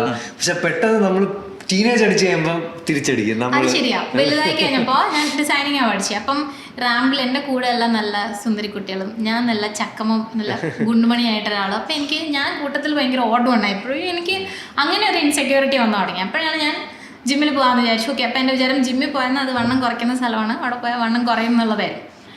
പക്ഷെ പിന്നെ മനസ്സിലായി കാര്യങ്ങൾ വഴി പഠിച്ച് വണ്ണമൊക്കെ കുറച്ച് ഫിറ്റായിട്ടൊക്കെ ഇരുന്നു. ഡെലിവറി വരെയൊക്കെ ഓക്കെ ആയിരുന്നു. മോളുടെ ഡെലിവറി കഴിഞ്ഞപ്പോൾ ആ ഒരു പോസ്റ്റ്മോർട്ടം സ്റ്റേജിൽ ഡെലിവറി കഴിഞ്ഞപ്പോഴും അങ്ങനെ ഭയങ്കര വണ്ണില്ല. പോസ്റ്റ്മോർട്ടം ആ ഒരു മാസം കൊണ്ടാണ് ശരിക്കും ഭയങ്കര ഗെയിൻ ചെയ്തൊരു 95 kg ബോഡി വെയിറ്റിലോട്ട് എത്തി. അത് കഴിഞ്ഞിട്ട് എനിക്ക് കണ്ണാടി നോക്കുമ്പോൾ എന്നെ കാണുമ്പോൾ എനിക്ക് തന്നെ പേടിയാവും, അയ്യോ ഞാൻ ഇത്രയായോ അങ്ങനെ. 95 kg ഈറ്റിങ്ങിന്റെ ആണോ അതോ ഹോർമോണൽ സ്ട്രെസ് ആണ് ശരിക്കും പറഞ്ഞാൽ. ഈ പറഞ്ഞ പോലെ ഭയങ്കര ഇൻടേക്ക് ഒന്നും ഇല്ല. പക്ഷെ ആ ഒരു പോസ്റ്റ്മോർട്ടം എല്ലാ അമ്മമാരും പോസ്റ്റ്മോർട്ടം സ്റ്റേജിൽ ഗെയിൻ ചെയ്യും. കണ്ണാടി നോക്കുമ്പോൾ പിന്നെ പുറത്തേക്ക് ഇറങ്ങുമ്പോൾ അമ്മയുടെ കൂടെ പോകണമെങ്കിൽ അമ്മയുടെ അനിയത്തിയാണോ എന്നൊക്കെ ചോദിക്കുമ്പോൾ നമുക്ക് ഭയങ്കര സങ്കടമാകും. അയ്യോ അമ്മയുടെ അനിയത്തിയോ, നമുക്ക് അങ്ങനെ ഭയങ്കര അക്സെപ്റ്റ് ചെയ്യാൻ ഭയങ്കര പാടായിരിക്കും. പിന്നെ നമുക്ക് ഏറ്റവും വേണ്ടപ്പെട്ടവർ നമ്മളെ ഇങ്ങനെ കളിയാക്കുമ്പോൾ കൂടെ കൊണ്ടുപോകാൻ എവിടെയെങ്കിലുമൊക്കെ പോകുമ്പോൾ നീ വരണ്ട, അല്ലെങ്കിൽ ഞാൻ അങ്ങനെയൊക്കെ പറയുമ്പോൾ നമുക്ക് ഭയങ്കര സങ്കടം. പിന്നെ ചില ആൾക്കാർ നമ്മൾ അവർ തമാശ പോലെ ചോദിക്കും, നീ ഏത് റേഷൻ കടയിൽ നിന്ന് അരി വാങ്ങിക്കുന്നത് ഇതൊക്കെ. പക്ഷെ പറയുന്നവർക്ക് ഫണ്ണാണെങ്കിലും ഒരിക്കലും അത് കേൾക്കുന്നവർക്ക് ഫണ്ണല്ല. അപ്പോൾ ഇതൊക്കെ നമ്മൾ ഭയങ്കര ഇൻസെക്യൂർഡ് ആക്കും. പിന്നെ അൾട്ടിമേറ്റ്ലി നമ്മൾ സെൽഫായിട്ട് എടുക്കുന്ന ഡെസിഷനാണ്. ഓക്കെ, ആരെങ്കിലും ചോദിച്ചത് കൊണ്ടോ കളിയാക്കിയത് കൊണ്ടോ നമ്മളത് മാറണമെന്നില്ല, നമ്മൾ മാറ്റുകയില്ല. അയ്യോ അവരങ്ങനെ ചോദിച്ചെങ്കിൽ ഞാൻ ഇപ്പോൾ കാണിച്ചു കൊടുക്കാം അങ്ങനെ വിചാരിക്കുന്നത് കുറവാണ്. നമ്മൾ സെൽഫായിട്ടൊരു നമ്മുടെ ഉള്ളിൽ നിന്ന് വരണം. Okay, I want to change, എനിക്കൊരു ട്രാൻസ്ഫർമേഷൻ വേണം, എനിക്കൊരു നല്ല ലൈഫ് സ്റ്റൈലിലോട്ട് സ്വിച്ച് ചെയ്യണമെന്ന് നമ്മൾ സെൽഫായിട്ട് ഡിസൈഡ് ചെയ്താൽ മാത്രമേ അത് മാറുള്ളൂ. ആർക്കും പുഷ് ചെയ്ത് നമ്മൾ മാറ്റാൻ പറ്റത്തില്ല. അതിനെല്ലാം ഒരു ലിമിറ്റ് ഉണ്ട്. ഒരു 2 ദിവസം അല്ലെങ്കിൽ ഒരാഴ്ച, ഒരു മാസം വരെയൊക്കെ നമുക്ക് ഒരാളുടെ പുഷ് കൊണ്ട് പോകാൻ പറ്റുമായിരിക്കും. അൾട്ടിമേറ്റ്ലി നമ്മൾ തീരുമാനിച്ചാലല്ലാതെ ലോങ് റണ്ണിലേക്ക് നമുക്കത് കൊണ്ടുപോകാൻ പറ്റില്ല. ചോദ്യത്തിനകത്ത് ആൻസർ ഓർമ്മ വന്നില്ല. 95 to 60 എത്ര നാളാണ് ട്രാൻസ്ഫോർമേഷൻ കഴിഞ്ഞിട്ടാണോ ആര്യ 95 പോയത്? ആദ്യത്തെ ഡെലിവറി കഴിഞ്ഞപ്പോഴാണ് 95 പോയത്. അത് കഴിഞ്ഞിട്ട് 65 വന്നോ? ഇല്ല, അത് കഴിഞ്ഞ് ഞാനൊരു 70 അങ്ങനെ മെയിൻറ്റെയിൻ ചെയ്യായിരുന്നു. അപ്പോഴാണ് സെക്കൻഡ് പ്രഗ്നൻസി ആയത്. സോ എനിക്ക് ഓട്ടോമാറ്റിക്കലി അറിയായിരുന്നു പ്രഗ്നൻസിയിൽ ഞാൻ വീണ്ടും വെയിറ്റ് ഗെയിൻ ചെയ്യുമെന്ന്. രണ്ടാമത്തെ മോളുടെയും കൂടെ ഡെലിവറി കഴിഞ്ഞിട്ടാണ് ശരിക്കും ഞാൻ വെയിറ്റ് കുറച്ച് ഒരു 55-58 എത്തിയത്. അപ്പോൾ ഇങ്ങനെ എനിക്ക് മനസ്സിലായി എല്ലാവരുടെയും ഒരു ധാരണ നമ്മൾ കുറേ മെലിഞ്ഞിങ്ങനെ ഇരുന്നാലാണ് ഫിറ്റാണ്, ഒരാൾ മെലിഞ്ഞിരിക്കുമ്പോഴാണ് ഫിറ്റായിട്ടുള്ളതെന്ന് ആൾക്കാർക്കൊരു മിസ്അണ്ടർസ്റ്റാൻഡിങ്. പക്ഷെ അങ്ങനെയല്ല. അപ്പോൾ എനിക്ക് മനസ്സിലായി. അപ്പോൾ ക്ലയൻസ് ആണെങ്കിലും വരുമ്പോൾ ഓക്കെ എനിക്ക് ആര്യയുടെ അത്രയും മെലിയണം, ആര്യയുടെ അത്രയും ആവണം ഇങ്ങനെ പറയുമ്പോൾ ഞാൻ വിചാരിക്കും ഓക്കെ ഇതെനിക്ക് ഇഷ്ടം, എനിക്ക് ഞാൻ ഇത്രയും മെലിഞ്ഞാൽ എങ്ങനെ ആയിരിക്കുമെന്ന് എനിക്ക് കാണാൻ വേണ്ടിയിട്ട് മാത്രം ഞാൻ മെലിഞ്ഞത്. അല്ലാതെ നമ്മൾ അത്രയും മെലിയുമ്പോൾ നമുക്ക് അതിനനുസരിച്ചുള്ള ഹെൽത്ത് ഇഷ്യൂസ് വരും. നമ്മുടെ പീരിയഡ്സ് മിസ്സാവും, നമുക്ക് സ്ട്രെസ്സ് കൂടുതലായിരിക്കും, അങ്ങനെ കുറേ ബുദ്ധിമുട്ടുകളും വരും. നമ്മളങ്ങനെ ഭയങ്കര ഫോഴ്സ്ഫുള്ളി ഒരു വെയിറ്റിൽ നമ്മുടെ ബോഡിയിൽ നിർത്തണമെന്നില്ല. നമുക്കൊരു ഹെൽത്തി ആയിട്ട് ഇരിക്കാൻ പറ്റുന്ന ഒരു ബോഡി വെയിറ്റ് നമുക്ക് മെയിൻറ്റെയിൻ ചെയ്യാം. നമ്മുടെ ഡേ ടു ഡേ ആക്ടിവിറ്റീസ് നമുക്ക് പ്രോപ്പറായിട്ട് ചെയ്യാൻ പറ്റണം. ഈ പറഞ്ഞ പോലെ വേദനകളും ഡിസ്കംഫോർട്ടും ഇല്ലാത്ത നമ്മുടെ ഡേ റൺ ചെയ്യാൻ പറ്റണം, നന്നായിട്ട് ഉറങ്ങാൻ പറ്റണം. ഇങ്ങനത്തെ കാര്യങ്ങളൊക്കെ പറ്റുന്നുണ്ടെങ്കിൽ നമ്മൾ ഹെൽത്തി ആണ് എന്നാണ് അർത്ഥം. അതിന് നമ്മുടെ വെയിറ്റ് ഐഡിയലി ഓക്കെ 65 അങ്ങനെ തന്നെ നിർത്തണമെന്ന് യാതൊരു നിർബന്ധമില്ല. സോ ആ ട്രാൻസിഷൻ 1.5 years 1.5 years എടുത്തിട്ടാണ്. ഇപ്പൊ ആര്യ കുറെ സ്ട്രെസ്സിന്റെ കാര്യം പറഞ്ഞല്ലോ. അപ്പൊ ജനറലി നമുക്കും ഇപ്പൊ ആര്യ ഇപ്പം ഒരു കോമ്പറ്റേറ്റീവ് ഇൻഡസ്ട്രി ആണല്ലോ ഫിറ്റ്നസ് എന്ന് പറയുന്നത്. ഇപ്പൊ കണ്ടന്റിന്റെയും അങ്ങനത്തെ ഭയങ്കര ഒരു കോമ്പറ്റേറ്റീവ്. അപ്പൊ ആര്യ എങ്ങനെയാണ് സ്ട്രെസ് എടുക്കാതെ ഇരിക്കുന്നതാണോ അതോ സ്ട്രെസ് റിലീഫിന് എന്താണ് ചെയ്യുന്നത്, അല്ലെങ്കിൽ അതെന്താണ് സ്ട്രെസ്സിനോടുള്ള ആറ്റിറ്റ്യൂഡ് എന്താണ്? അതായത് ഓട്ടോമാറ്റിക്കലി സ്ട്രെസ് എന്ന് പറയുന്ന ഒരു കാര്യം നമ്മുടെ എല്ലാവരുടെയും ലൈഫിലുണ്ട്. അതിപ്പോൾ നമ്മുടെ വർക്ക് ബേസ് ആണെങ്കിലും ഫാമിലി ആയിട്ടാണെങ്കിലും എന്തെങ്കിലുമൊക്കെ കാരണം കൊണ്ട് സ്ട്രെസ്സ് നമുക്ക് എല്ലാവർക്കും ഉണ്ടാവും. ഇത് മാറ്റി നിർത്തിയിട്ട് ഒരു ലൈഫിനെ കുറിച്ച് നമുക്ക് ചിന്തിക്കാൻ പറ്റത്തില്ല. പക്ഷേ നമുക്ക് എന്തൊക്കെ കാര്യങ്ങളാണ് നമ്മളെ സ്ട്രെസ്ഫുൾ ആക്കുന്നത് എന്നുള്ളത് ആദ്യം മനസ്സിലാക്കി വെക്കുക.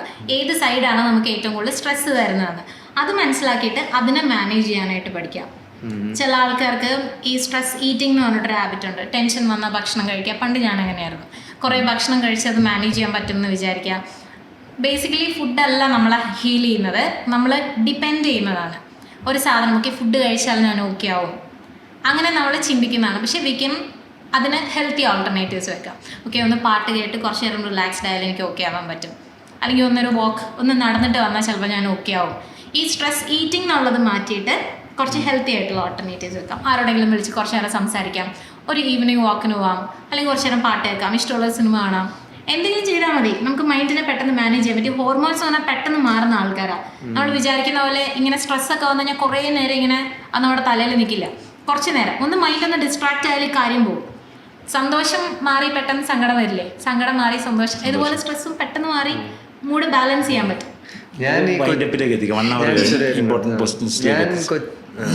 ഞാൻ കൊച്ചില് ഭയങ്കര തടിയുള്ള ഒരു കുട്ടിയായിരുന്നു. അപ്പോൾ ഞാൻ വണ്ണം കുറഞ്ഞ ശരിക്കും ഒരു 20-21 വയസ്സിലാണ് ഒരു നോർമൽ ഒരു ഹെൽത്തി വെയിറ്റ് റേഞ്ച് ആയിരിക്കില്ല, പക്ഷെ ഒരു ഓക്കെ വെയിറ്റ് റേഞ്ചിലോട്ട് ഞാൻ എത്തുന്നത്. അപ്പോൾ എനിക്ക് ജനറലി എൻ്റെ ഒരു സൈക്കിൾ എന്ന് വെച്ചാൽ ഞാനാണെങ്കിൽ സ്ട്രെസ് വരുമ്പോൾ സ്ട്രെസ് ഈറ്റിംഗ് ചെയ്യും. അത് കഴിഞ്ഞാൽ പിന്നെ ഭയങ്കര ഗിൽറ്റാണ്. കാരണം ഞാൻ ഇപ്പോഴും അക്സെപ്റ്റ് ചെയ്തിട്ടില്ല ഞാനൊരു ഹെൽത്തി ബോഡി ആയിട്ടുണ്ടെന്നുള്ളത്. എൻ്റെ മനസ്സിൽ ഞാനിപ്പോഴും എനിക്ക് അങ്ങനെയാണ്. ഞാൻ കുറെ കഴിച്ചു കഴിഞ്ഞാൽ എനിക്ക് ഭയങ്കര ഗിൽറ്റാണ്. കാരണം എന്ന് പറഞ്ഞാൽ ഞാൻ തിരിച്ചെന്റെ പാസ്റ്റിലോട്ട് പോവുകയാണെന്നുള്ള ഒരു തോന്നൽ വരും. എനിക്ക് കഴിച്ചു ഞാൻ കാണിക്കാറില്ല, പക്ഷെ ഞാനിങ്ങനെ ഒറ്റയ്ക്കിരുന്ന് ചിന്തിക്കാറുണ്ട് ഞാൻ എന്താണ് ചെയ്യുന്നത് എന്നുള്ളത്. അപ്പോൾ എനിക്ക് ഈ വണ്ണമുള്ളവർക്ക് എനിക്ക് പലപ്പോഴും തോന്നിയിട്ടുണ്ട് അവർക്ക് ഒരിക്കലും ഒരു മെന്റൽ ഇമേജ് ഷെഡ് ചെയ്യാൻ പറ്റിയിട്ടില്ല. ഞാനും ഇപ്പൊ ഭയങ്കര ഹൈപ്പർ വിജിലൻ്റ് ആൾക്കാർ നോക്കുന്നുണ്ടോ ആ ഒരു സാധനം. അപ്പോൾ നമ്മൾ ആ ഒരു ബോഡി ഫിസിക്കലി ട്രാൻസ്ഫോം ചെയ്താലും എനിക്ക് തോന്നുന്നു എൻ്റെ മനസ്സിൽ ഞാനിപ്പോ ഒരു വളരെ തടിയുള്ള ഒരു കുട്ടിയാണ്. അപ്പൊ ആര്യ എങ്ങനെയാണ് ആ ഒരു ഇപ്പം ചോദ്യം ക്ലിയർ ആയില്ല, ചോദ്യം വ്യക്തമായില്ല. അതായത് ആര്യ എങ്ങനെയാണ് നമുക്ക് ഇതൊരു മെന്റൽ സാധനം കൂടെയാണല്ലോ, നമുക്ക് ആ കോൺഫിഡൻസ് ബൂസ്റ്റ് ആവുന്നതും. അല്ലെങ്കിൽ ഇപ്പോൾ നമ്മളിപ്പം ചീറ്റ് ചെയ്താൽ വെച്ചാൽ മീല് ചീറ്റ് ചെയ്താൽ നമുക്ക് ഗിൽറ്റ് വരുന്നത് അതും സ്ട്രെസ് അല്ലേ നമുക്ക് ആക്ച്വലി? അതെങ്ങനെയാണ് ഗിൽറ്റ് വരാറില്ല കുറെ കഴിച്ചാൽ? അങ്ങനെ ആര്യക്ക് അബദ്ധങ്ങൾ പറ്റാറില്ല? അതായത് പെട്ടെന്ന് പറ്റും. ഞാനും മനുഷ്യനാണ്. ഞാനും സ്ട്രെസ് ഇപ്പൊ പോലും ഞാൻ ഇങ്ങനെയൊക്കെ പറഞ്ഞാൽ പോലും ചില സമയത്ത് ഞാനും ഫുഡിനെ ഡിപ്പെൻഡ് ചെയ്യാറുണ്ട്. എനിക്ക് ഇഷ്ടമുള്ള ഭക്ഷണമൊക്കെ കിട്ടിയാൽ, എനിക്ക് അമ്മ ഉണ്ടാക്കിയ ചോറും കറിയൊക്കെ കിട്ടിയാൽ ഇപ്പോഴും ഞാൻ ചില സമയങ്ങളിൽ ഒരുപാട് ശ്രദ്ധിക്കാതെ ഇഷ്ടമുള്ള പോലെ കഴിക്കാറുണ്ട്. പക്ഷെ ഒരു ദിവസം കഴിച്ചു, ഒരു മീല് കഴിച്ചു എന്നുള്ളത് ഒരിക്കലും നമ്മളെ ഹാം ചെയ്യില്ല. ഫോർ ലോങ് റൺ കുറേ നാളത്തേക്ക് നമ്മൾ ഇതേപോലെ ഒരു അൺഹെൽത്തി അല്ലെങ്കിൽ ക്വാണ്ടിറ്റി മാനേജ് ചെയ്യാതെ കുറേ നാളത്തേക്ക് കണ്ടിന്യൂസ്ലി കഴിച്ചാൽ മാത്രമേ അത് നമ്മളെ എഫക്റ്റ് ചെയ്യുള്ളൂ. ഇനിയിപ്പോൾ ഈ പറഞ്ഞ പോലെ എന്തെങ്കിലും നമ്മൾ ഇഷ്ടമുള്ളത് കുറച്ച് കൂടുതൽ കഴിച്ചു എന്ന് വിചാരിക്കാം. നാളെ നമ്മൾ വെയിറ്റ് ചെക്ക് ചെയ്താൽ ഉറപ്പായിട്ടും ഒരു 1-2 കിലോ കൂടി കാണുമായിരിക്കും. അതൊരിക്കലും ഫാറ്റ് അല്ല.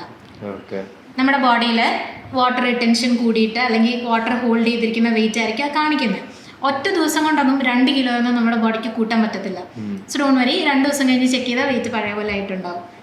സോ എപ്പോഴും കഴിക്കുമ്പം കുറേ ഇങ്ങനെ ഗിൽറ്റ് തോന്നുന്ന രീതിയിൽ കഴിക്കാതെ, ഫോർ എക്സാമ്പിൾ ഇപ്പോൾ പുറത്തുനിന്ന് കഴിക്കാൻ പോവുകയാണെന്ന് വിചാരിക്കുക, നമ്മൾ കുറച്ച് കൂടുതൽ വെള്ളം കുടിച്ചതിന് ശേഷം ഫുഡ് കഴിക്കാം.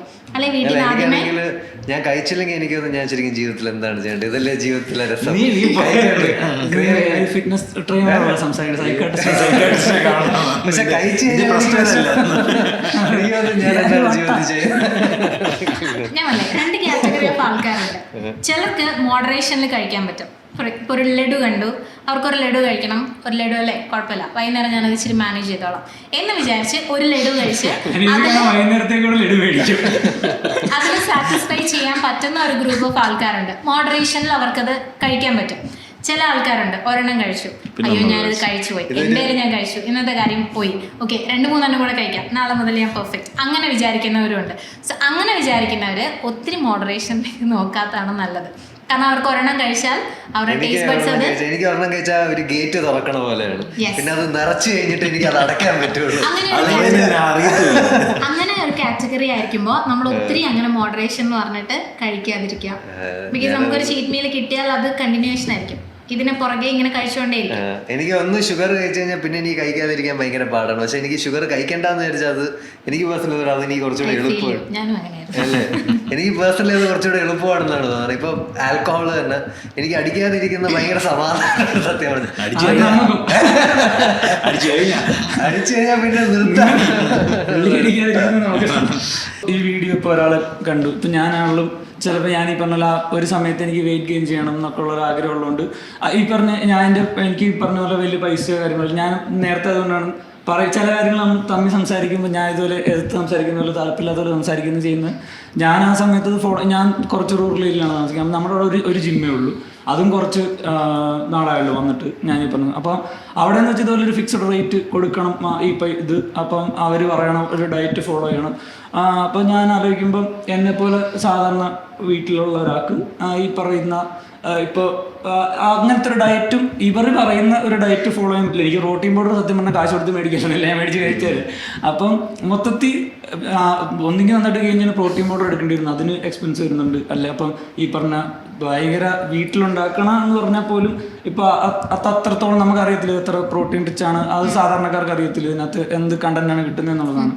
അപ്പം ഇതൊരാൾ കണ്ടു കഴിഞ്ഞിട്ട് അയാൾക്ക് ഇപ്പോൾ ഇതിനകത്തൊന്ന് മാറണം തോന്നുകയാണ്, അല്ലെങ്കിൽ നാളെ തൊട്ട് കുറച്ചുകൂടെ വേറൊരു പരിപാടി ചെയ്യണമെന്ന് വിചാരിക്കുകയാണെങ്കിൽ അതൊരു നോർമലി ഒരാൾക്ക് ഇത് സ്റ്റാർട്ട് ചെയ്യാനായിട്ട് വാമപ്പ് പരിപാടി അല്ലെങ്കിൽ ബേസിക്സ് വർക്കൗട്ട് വീട്ടിൽ ചെയ്യാമല്ലോ. അല്ലെങ്കിൽ ഇപ്പോൾ നേരത്തെ പെൺകുട്ടികളാണ് ഇപ്പോൾ ഇത് കാണുന്നെങ്കിൽ അവർക്ക് ആ ഒരു ഷേപ്പ് മെയിൻറ്റെയിൻ ചെയ്യണമെന്ന് എന്തായാലും കാണും.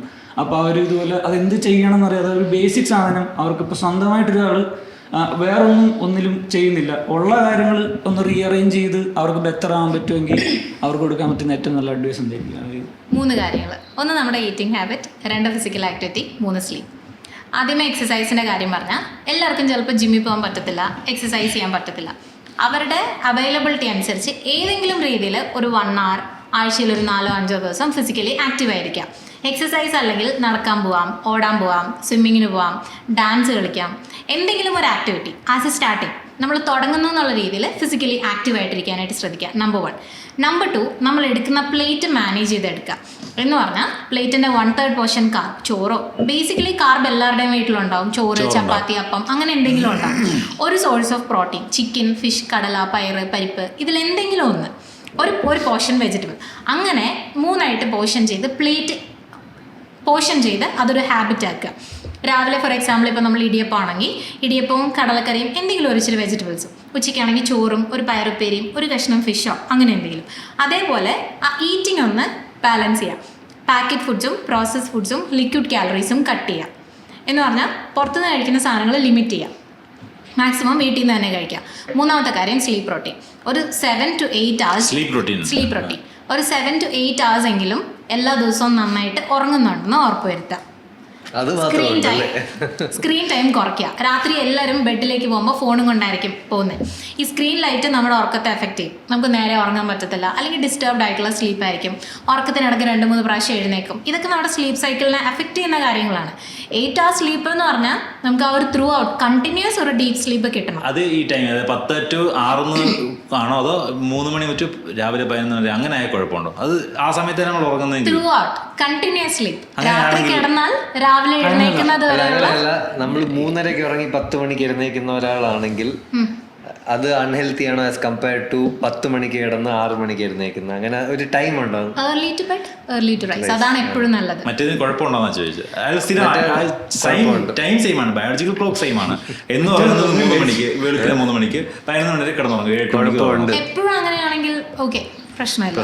എനിക്ക് തോന്നുന്നു രാവിലെ എഴുന്നേറ്റ് സൺറൈസ് ഒക്കെ, എനിക്ക് തോന്നുന്നു ഒരു ഡേയുടെ പോസിറ്റീവ് സ്റ്റാർട്ട് എന്ന് പറഞ്ഞാൽ രാവിലെ എഴുന്നേറ്റ് സൺറൈസ് കാണുക. എനിക്ക് സൺറൈസ് കണ്ടിട്ടാണ് കിടക്കുന്നത്.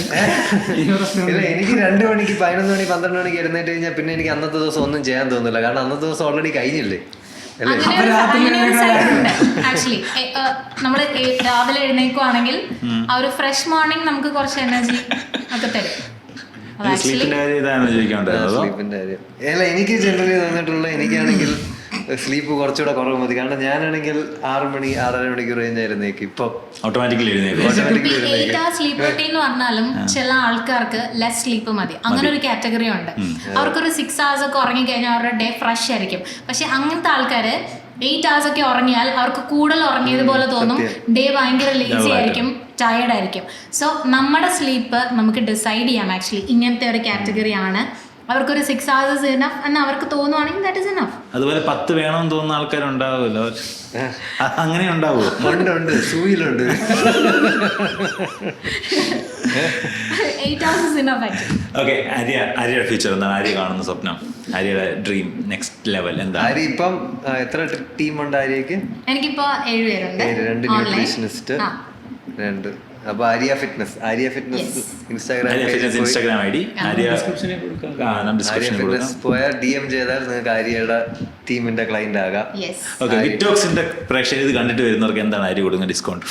Oh my God. ഞാനൊരു ബോഡി ട്രാൻസ്ഫോർമേഷൻ കൊടുക്കും. ലൈക്ക് എൻ്റെ ടീമിൽ ജോയിൻ ചെയ്താൽ ഞാൻ അവർക്ക് എൻ്റെ കൂടെ പ്രോപ്പർ ഗൈഡൻസിൽ ഫോളോ ചെയ്താൽ I can give them body transformation. ഓൺലൈനായിട്ട് ചെയ്യാൻ അതിന്റെ ലിങ്ക് ആര്യയുടെ ആര്യ ഇപ്പൊ 1.5 മണിക്കൂറായിട്ട് 1.5 വർഷമായിട്ട് കണ്ടന്റ് ക്രിയേഷനിലുണ്ട്. 1 വർഷമായിട്ട് ടീം ബിൽഡ് ചെയ്തിരിക്കുകയാണ്. അപ്പൊ ഇനി ആര്യ എങ്ങോട്ടാണ്? ഫിറ്റ് കേരള. ആക്ച്വലി എനിക്കൊരു ആഗ്രഹമുള്ളത്, നമുക്കിവിടെ കേരളത്തില് പിലാറ്റീസ് സ്റ്റുഡിയോസ് ഇല്ല. എന്താണ് Pilates studio? Pilates is A form of exercise. നമുക്ക് സ്ട്രെങ്ത് ട്രെയിനിങ് അല്ലെങ്കിൽ യോഗ, പ്ലയോമെട്രിക്സ്, കാലിസ്തനിക്സ് അങ്ങനെയൊക്കെ പറയുന്നത് പോലെ അതൊരു ഫോം ഓഫ് എക്സസൈസ് ആണ്. പിലാറ്റീസ് എന്ന് പറയുന്ന ഒരു പെർട്ടിക്കുലർ മെഷീനാണ്. അത് ഡിഫറെൻറ്റ് ഫോംസ് ഉണ്ട്. മാറ്റ് പിലാറ്റീസ്, ബോൾ പിലാറ്റീസ്, റിഫോമർ എന്നൊക്കെ പറഞ്ഞിട്ട്. മാറ്റ് ചെയ്യുന്ന ഒരുപാട് പേരുണ്ട്, പക്ഷേ ഇവിടെ റിഫോമേഴ്സ് ഇല്ല. സോ എനിക്കിവിടെ ഒരു റിഫോമർ സ്റ്റുഡിയോ കൊണ്ടുവരണം എന്ന് ആഗ്രഹമുണ്ട്. കേരളത്തിൽ ഇതുവരെ ഒരു സ്റ്റുഡിയോ പോലും ഇല്ല. സോ കേരളത്തിൽ ഒരു പിലാറ്റീസ് റിഫോമർ സ്റ്റുഡിയോ. അങ്ങനെയൊന്നുമില്ല. ഫീമെയിൽസിനും മെയിൽസിനും ഒക്കെ ചെയ്യാം. പിലാറ്റീസ് ചെയ്യുമ്പോ എന്താണ് വ്യത്യാസം? പിലാറ്റീസ് ഈസ് ബേസിക്കലി നമുക്കൊരു റിഹാബ് ആക്ടിവിറ്റി ആയിട്ട് കൺസിഡർ ചെയ്യാം. ഇപ്പൊ അത്ലറ്റ്സ് പോലത്തെ ആൾക്കാർക്ക് ഇഞ്ചുറി മാനേജ്മെന്റിനൊക്കെ വേണ്ടി ചെയ്യാം, കോർ സ്ട്രെങ്തനിങ്ങിന് ചെയ്യാം. കുറേ പേര് വിചാരിക്കുന്നത് പിലാറ്റീസ് എന്ന് പറഞ്ഞാൽ യോഗ തന്നെയാണ്, ചെറിയ വ്യത്യാസങ്ങളേ ഉള്ളൂ എന്നാണ്. പക്ഷെ അല്ല, പിലാറ്റീസും യോഗയും കംപ്ലീറ്റ്ലി ഡിഫറെൻ്റ് ആയിട്ടുള്ള 2 ഫോം ഓഫ് എക്സസൈസ് ആണ്. അപ്പം നമുക്കൊരു സംസാരം കൊണ്ട് ഒരാൾക്ക് മനസ്സിലാക്കി കൊടുക്കാൻ പറ്റില്ല. യൂട്യൂബിൽ പോയി സെർച്ച് ചെയ്താൽ മതി പിലാറ്റീസ്. അതൊരു ട്രെയിനിങ് മെത്തേഡ്. ടൈപ്പ് പിലാറ്റയാണ് ആര്യക്ക് കൊണ്ടുവരാൻ? ഞാനിവിടെ റിഫോമർ പിലാറ്റീസ് പിലാറ്റീസ് റിഫോമർ എന്ന് പറഞ്ഞ ഒരു മെഷീനാണ്. ലൈക്ക് നമ്മളിപ്പം ത്രെഡ്മിൽ അല്ലെങ്കിൽ ചെസ്റ്റ് പ്രസ്, ഓരോ മെഷീൻസ് ഉണ്ടല്ലോ ഒരു പെർട്ടിക്കുലർ ആക്ടിവിറ്റിക്ക് വേണ്ടി. ഇത് പിലാറ്റീസ് റിഫോമർ എന്ന് പറയുന്നത് ഒരു ഒറ്റ മെഷീനാണ്. ഈ ഒരു മെഷീനിൽ തന്നെ ആയിരിക്കും നമ്മൾ എല്ലാ എക്സസൈസും ചെയ്യുന്നത്. കൂടുതൽ ഓൾറെഡി ഇത്ര എക്സസൈസ് ഇല്ല, അതിൽ കൂടെ പിലാറ്റീസ് എന്താണ് അതിന്റെ സിഗ്നിഫിക്കൻസ് എന്താണ്? ബിക്കോസ് നമ്മുടെ നാട്ടില് പിലാറ്റീസ് എന്താന്ന് പോലും അറിഞ്ഞൂടാത്ത ഒരുപാട് ആൾക്കാരുണ്ട്. കാര്യമുണ്ടോ? ബിക്കോസ് ഇവിടുന്ന് കുറെ ആൾക്കാര് പിലാറ്റീസ് ചെയ്യാൻ വേണ്ടി മാത്രം മുംബൈയിലും ബാംഗ്ലൂരും ഒക്കെ പോയി ചെയ്തിട്ട് വരുന്നവരുണ്ട്.